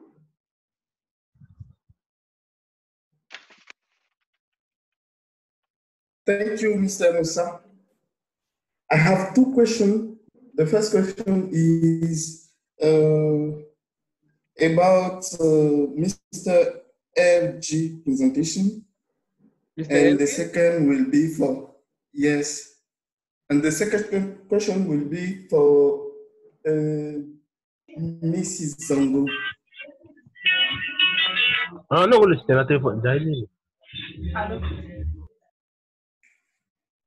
Sorry. Okay, so go ahead with your questions. In Mr. L's presentation, he talked about self-responsibility for German people which help them to contain COVID-19.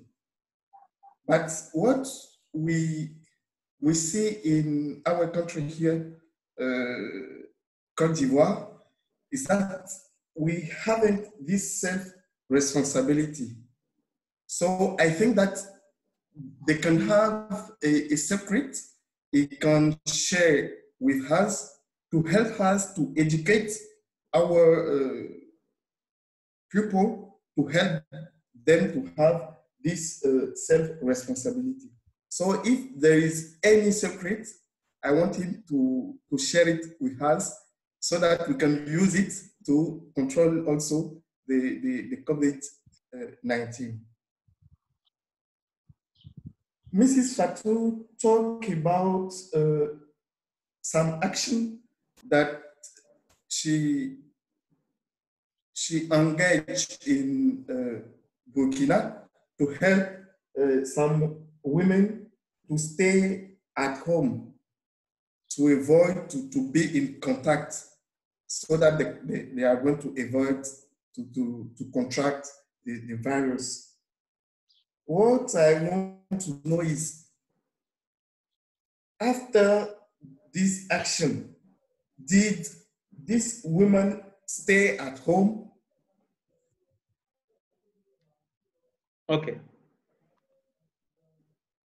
I think the two questions are put. The first was to Elge, and the second yes. to the first one was to know the secret of German people in terms if of there is anyone's secret, self-responsibility.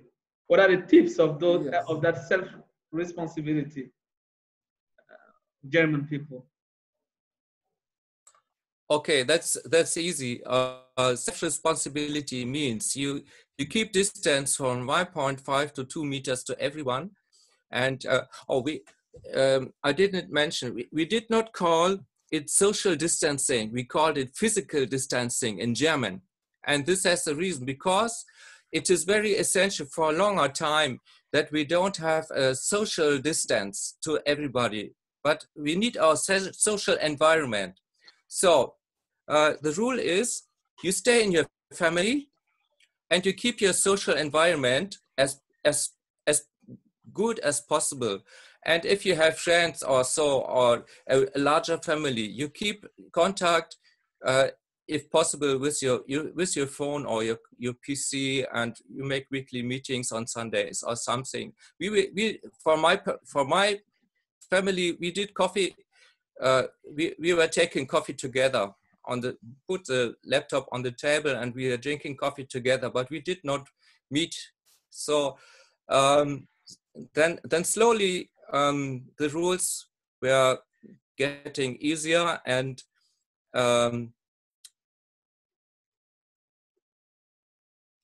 the central point all in all was we can have less rules if everyone takes it more serious. So the creativity was literally asked for. So everyone can make his personal situation as well, and as sometimes I'm losing my English words, as good as possible for his personal situation. This was and this was accepted very well. Okay, I hope this helps a little bit.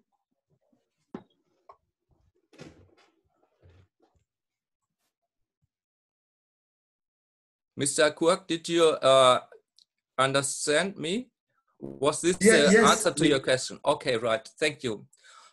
There's not much to add. If you have, if you are personally responsible and you are aware of the situation, you don't need no rules, you know.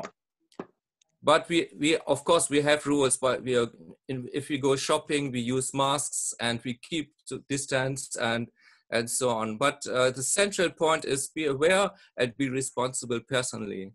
So if you make rules and nobody follows, and you're going on the street, make a demonstration, and you don't keep distance, there's no use of anything. You won't have any effort, you know. This is what I was trying to underline, and this worked. It worked. We do demonstrations and we exchange, and people need to be heard if they have feelings and so on.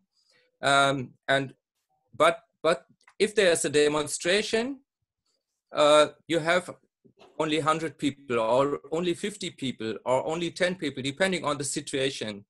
So the people keep distance, they respect the rules, but they can't go out on the street and make a demonstration. If the demonstration, if there are too many people, if the distances are not kept, the police says, okay, we have to close it, but we thank you for your message, you know.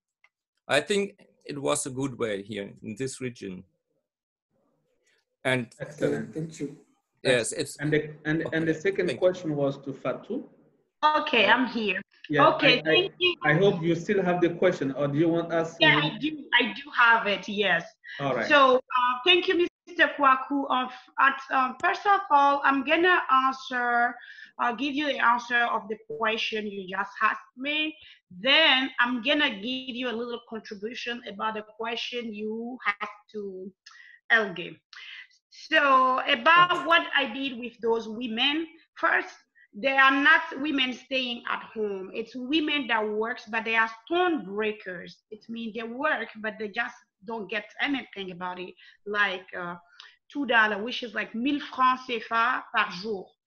So, and yes, when we started to do it after questioning, after like we did the first part, I was asking, because I made a journalist follow the action, and I was asking him to go back to the site. He was the one that first went to the site and detected the target for us.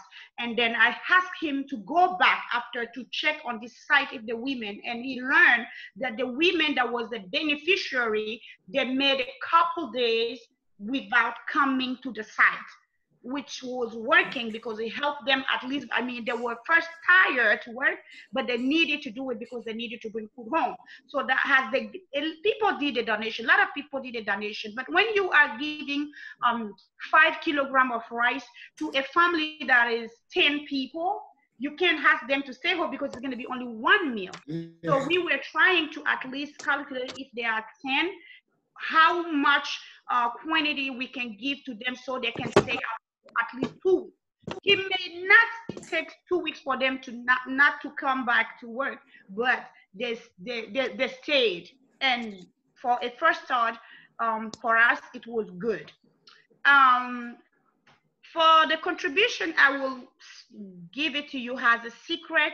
I don't think there is a special secret that people will be using, but as like I am coming from a Muslim family, not a fanatic Muslim family, but as I learned in African culture through theater, through a lot of work I have done inside in the countryside, you know, when we get to the family in the morning, we want to greet people. We don't just hug people. That's not in my culture, my African culture. We don't give kiss to people in the morning. I get to a family, I kneel down and I greet. Or I stand there and I say good morning to people. So this is something we can use, and it's not something we are bringing from anywhere. It's in our culture. Not giving hug, but still being nice to each other. So we can use that as our secret, because people will feel themselves comfortable because they know what it is. I see you, I'm like, hey, what's up? You know, so we can use that. We can work on it better, or you and your group can work on it better. And don't hesitate to use your social media or talk with people, your neighborhood about it, to say, you know what, when you see people and you don't touch them and you talk to them, it's the great thing to go for it. So this can be a secret. That's my contribution. Okay, thank you. You're welcome. Okay, I think this answers your question. Well. Excellent, excellent, Fatou. We have 2 people who want to ask questions. Mrs. Gaba.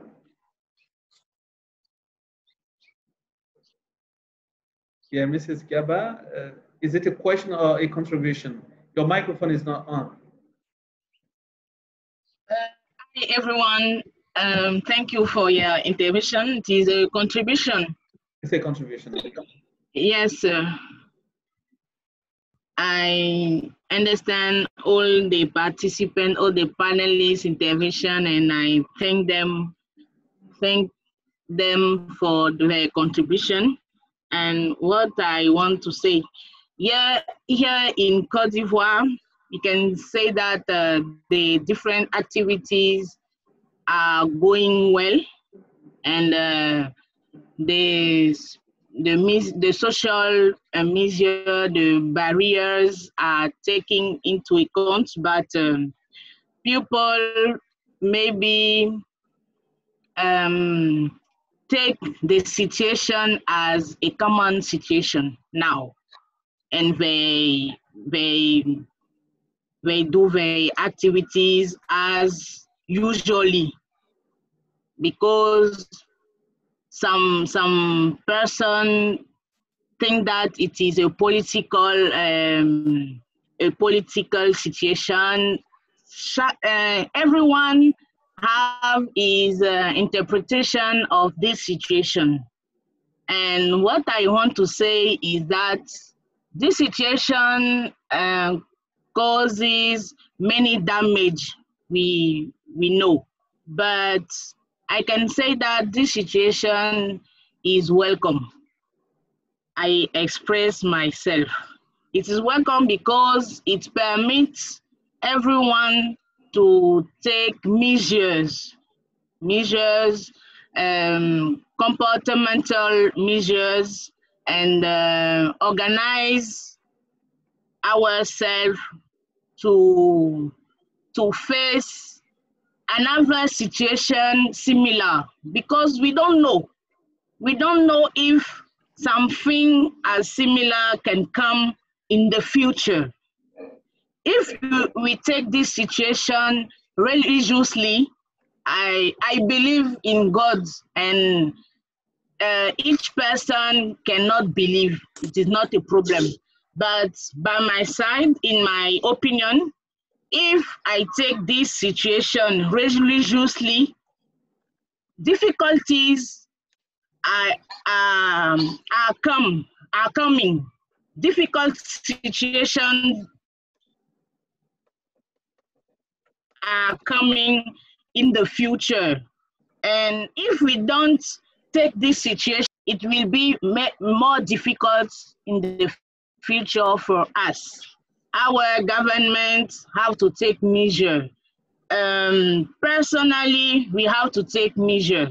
We have to organize ourselves and maybe take decision to face some situation similar as this COVID-19. And now we have some person who died for with cancer, diabetes, pressure, and we don't take it as a problem, but person dead. Many person dead every day. Malaria kills person. And because this COVID-19 is a worldwide situation, it take in a few times the world we speak about it, and we take it as a great problem. But people died. Every day people died. If you go in hospital, in certain services in hospital, people died. People died.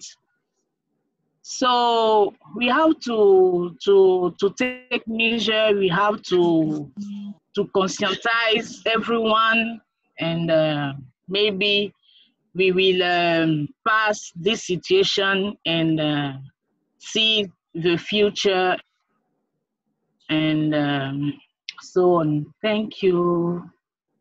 Yeah, thank you, Mrs. Gabo. That was a huge contribution. Eh? Yes, I'm afraid we have a lot of people who want to say something, but it remains only 3 minutes, three, 4 minutes to finish because we were supposed to finish at 5. So this is the reason why we'll ask those who have to intervene now to intervene in a very short time so that we can cover over the time, the limited time we said.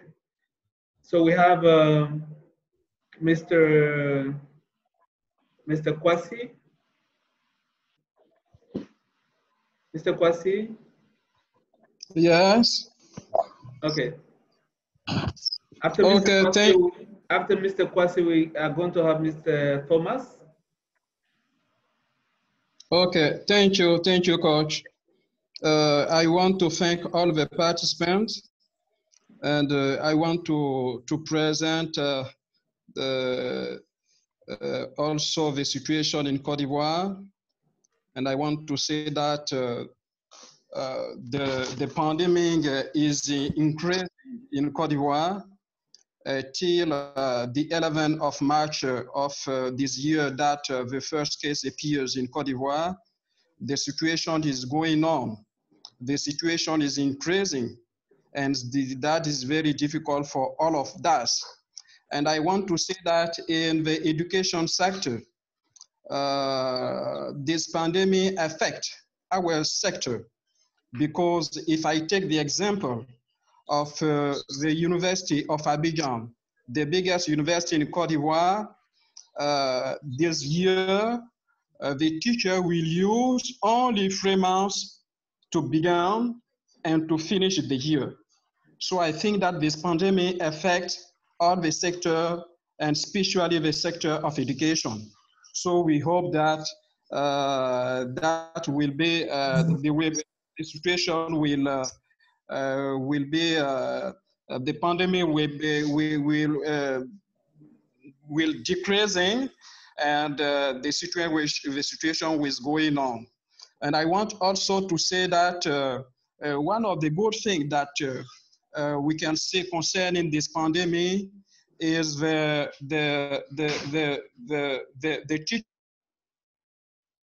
teachings. Now, as Shani Carter says, we have the possibility to use online teaching now in our university, in our secondary school. I think that is the good thing. At the end, I want to say something concerning the response of HELG. I want to say that, yes, we need the person who live in America, in European, to help us. That's right, in the diaspora. And I think that we need them. But I want to say that African who live in Africa, we know the problem that we have. The problem is the same problem that we understand today. The real problem, the crucial problem of Africa is the problem of education. The problem of education. If we arrive to improve our system, our education system, I think that we will improve all the sectors. So I think that's it. We know the problem, and I hope that our brothers, our sisters, who are in diaspora, who are in America, in other countries, they will help us to solve all the problems of Africa. So we are optimists, and I think that the situation will going on in Africa. Thank you. Okay, thank you, Mr. Kwasi. It is already 5, so I am going to ask if we can add 10 minutes so that the panelists can also have the closing remarks. So could we add 10 more minutes? All right. Excellent. Excellent. So we go with no transition to Thomas. Thomas? Yeah, I just wanted to say that I have never seen in my country such demonstrations. And what has been said, that there are more white people joining, is true. The letters behind me that say Black Lives Matter are more than 15 meters tall, and they have just been painted in Washington, D.C. That street leads directly to the White House. All of this is going to lead to legislation, which will in time affect, I believe, African leadership. So laws, I think, are critical. Yes, education is important, but you can have separate but equal and all this sort of thing. What we need are strong laws. And our Speaker of the House, Nancy Pelosi, has submitted legislation, and they are working on it, or they've submitted it, for comprehensive, far-reaching, not incremental laws, but big sweeping legislation to get rid of racism in the United States once and for all. Nothing has ever happened in my 66 years of life so far. So this is very hopeful, and I think will affect people around the world. So that's primarily what I wanted to say. There are many things that people have mentioned. I've been to Ouagadougou, so that was very interesting, and I will look up that quarry. I think the laws are the primary thing that I wanted to mention, and I'm just curious. We're going to see now from the protests around the world if that virus is going to now spread. So we will have in a couple of weeks a real check. Thank you, everyone. Good to see everyone. Aloha. Thank you so much, Thomas. So, as we said, we are now going to, Fatu, you want to say something? Your microphone. Okay. Yeah. I have a question for Mr. P and for Shani, if you don't mind. So those questions are gonna be answered in the closing remarks. But you can ask the questions, and they will use the opportunity to answer them in the closing remarks. So for Mr. P, my question will be, what do you propose? Are you here, Mr. P? I'm here, I'm listening. Great. Okay. So what do you propose as an educational platform for our women in Africa that lives in the villages to be for self-made? That's my first question for you. And for Miss Dr. Carter, Dr. Shani?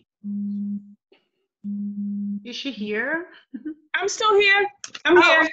So for you, my question will be, has you worked a lot in educational environment, and has you heard a lot of contribution from our continent, Africa?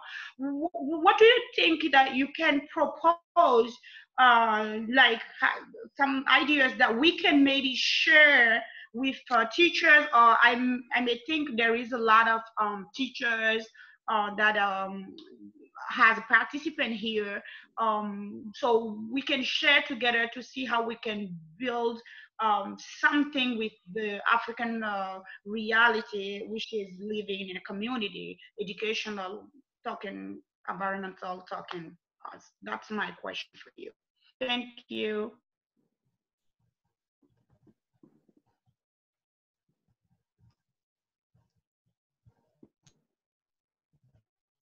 Musa, did you want me to answer that now?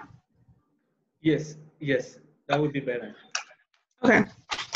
So you're asking what ideas can we share with teachers in Africa? Is that your question? Okay. So I think one of the more important things that we can start to share is how to increase collaboration between the students, because it's so important to empower the students so that they get really high levels of self-efficacy, because that's what's going to be the key to the future, is that each individual person has to feel that they can have a significant impact on what occurs around the world and in their local community. So I think that's probably one of the keys, because each student in the classroom has to feel that they can learn and that there's a reason for them to learn, and that when they learn something, they can go and have an impact. So I think if we share that across all sorts of educational fields, and not only in business and not only in education, that's probably going to be the key to the future, is that each person has to feel that they can have an impact. And what Thomas said about the protest being so widespread and so many people attending, that speaks to the self-efficacy, is that you have so many people saying, I can have an impact just by going out for this protest. And that's a worldwide protest. Helen, I saw your hand up. Did you want to add in? Yeah, thank you, Shani. Just quickly, just in relation to empowerment of children, I've worked in many countries in Africa, must say you know that. One of the big issues is where children are passive learners, and they are just basically sat there and told, and they remember, and they have to say it, okay, and that's the system. And that does not allow at all for children to have opinions, ideas, or anything. And I think if anything comes from this, even with teachers, if there's one teacher here who could start doing that with children and ask them what do they think, because that's the start. It's not a big program, it's nothing. It's one individual opinion being respected. And that, I think, I don't want to go on, but Shani, thank you. Yeah. Yeah. Yeah. Yes. So Helge, Yeah, Fatou. Was a remark? Yeah. Yeah, I just wanted to respond to Fatou. Is it okay? Yes. You know, one of the things I have learned was the first time when I flew from Freetown to New York, and the hostess told us that if there was less oxygen, that stuff would drop down. They said, don't worry about that other person, but put it over your own, put your mask on first before you help somebody else. I've heard in our discussions today about comprehensive collaboration approaches, and we have heard about how it starts with self-awareness, self-knowledge, and self-actions. Then you go to the others, you expand it to your neighbor and to the others. You know, it's the same circle of life that I really would suggest.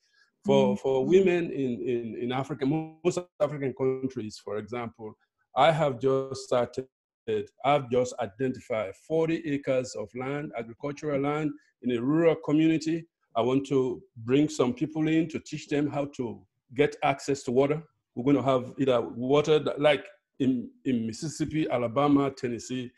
I have built wells, water wells, where we pump them with a submersible pump to an overhead tank, and it will flow. And you can put the taps in each of the people's homes, so that women don't have to go looking for water or go for looking for wood, for example. We want to build some model rural communities with all those aspects available.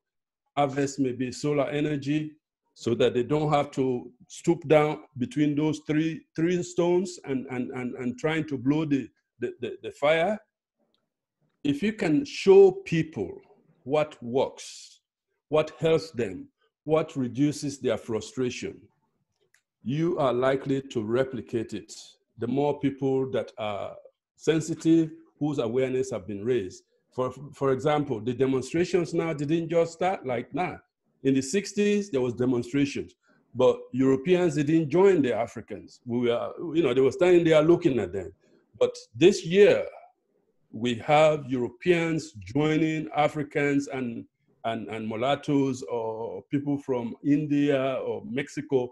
It's more diverse group because they have heard enough. They have actually seen somebody put his foot on another person, human being, until his death or her death.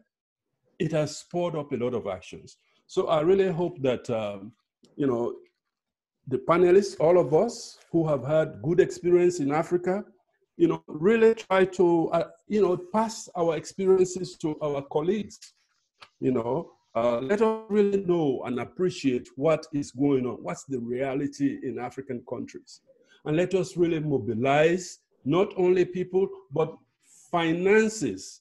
Because believe me, we want to encourage Africans to volunteer, but I know UN volunteers make money, okay? And these people are poor, but we're trying to teach them how to volunteer. We have to really be strategic when we're trying to partner with Africa. We need to see that there is some mutual respect, mutual benefit, so that we can set examples that can be easily replicated elsewhere. But don't forget now, it's not only the woman that is important. You need those men. You need to transform their thinking. They need to have respect for women. I tell most people, like in Ivory Coast, Cameroon, and Burundi, I say after God, the next supreme being is a woman. But Europeans, Arabs, Africans have not respected women. So let's try to teach them that. Very good. Thank you. You're welcome. Very, very good. So we still have Elgir, Shani for the closing remarks, I guess.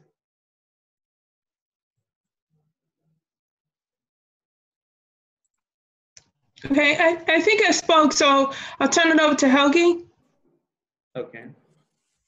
Okay, I feel a little bit helpless, so because there's so much to do, you know, and of course, Africa needs water, Africa needs solar panels, and I'm not the person that is able to pay, or I'm not a political person to decide somebody to send there, and I can't do this. But I know there are projects, of course, because of COVID-19. Actually, you can't travel to Germany, but there are projects that African people are sent to Germany, and they can participate in the education here. And I think this is the right way. Yes, you make me feel helpless in front of this huge challenge.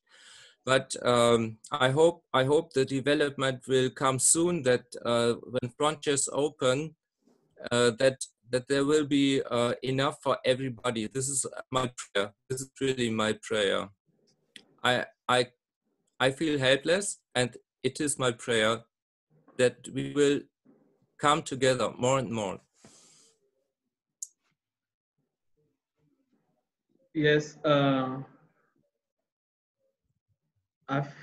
think Thomas want to say something before we close.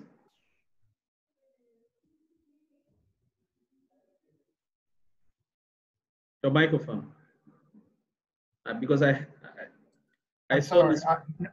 Yeah, that was from before, Musa. Thank you. Okay, good. So I think we are finished with everyone for the closing remarks, and I wanted to thank you all for your participation. First of all, the panelists for the brilliant presentation that everybody was able to make. And one of the questions that I was raised before the beginning of these presentations or this discussion was, what will be the after COVID-19? Because we all engage in this international discussion because of the COVID-19, and the pandemic is getting over. So to that question, I still don't have any response, but I think, as we said, in a collaborative effort, the discussions should continue, and we should have it on a regular basis, like once in a month or once in 6 or 5 weeks, and so that we can come and discuss on issues that are impacting the world. Okay, we are forming now a strong network of experts in bringing together solution to some critical questions, and that's very important. So we will definitely have maybe another session where we'll try to think the picture of this international discussion we are running together. So that everybody can say what he thinks about, the initiative, and what is the picture he has, in the organization of what we're doing, so that we can have a more formal, platform, if you want, institution, and so that we can be all having things at the same level, seeing things at the same level. So if this is good for everybody, maybe we will have in 1 month time that reflection on the future of our international discussion.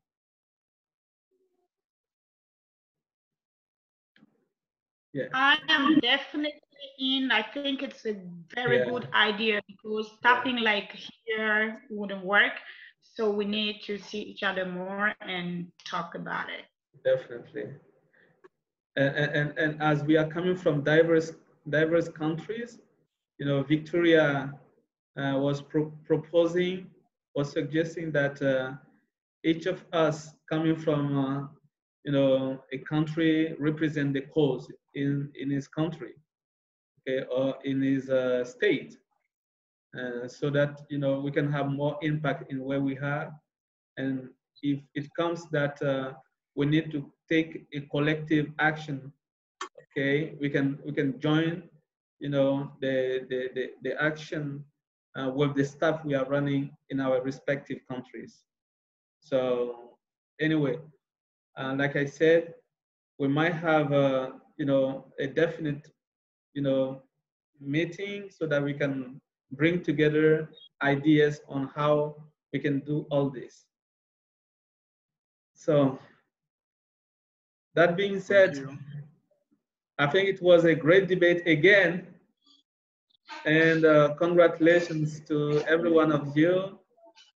Yeah, I was not feeling better today. I was not feeling good, but I said I couldn't imagine myself out of this discussion of today. So thank you for your prayers, and see you very soon. Thank you very much. Thank you. Thank you. Bye, everybody. Bye. Bye. Yeah. Bye, Victoria. Yeah. I love you. Yeah. Goodbye. Bye. Yeah. Okay, true. Yeah. Be well soon.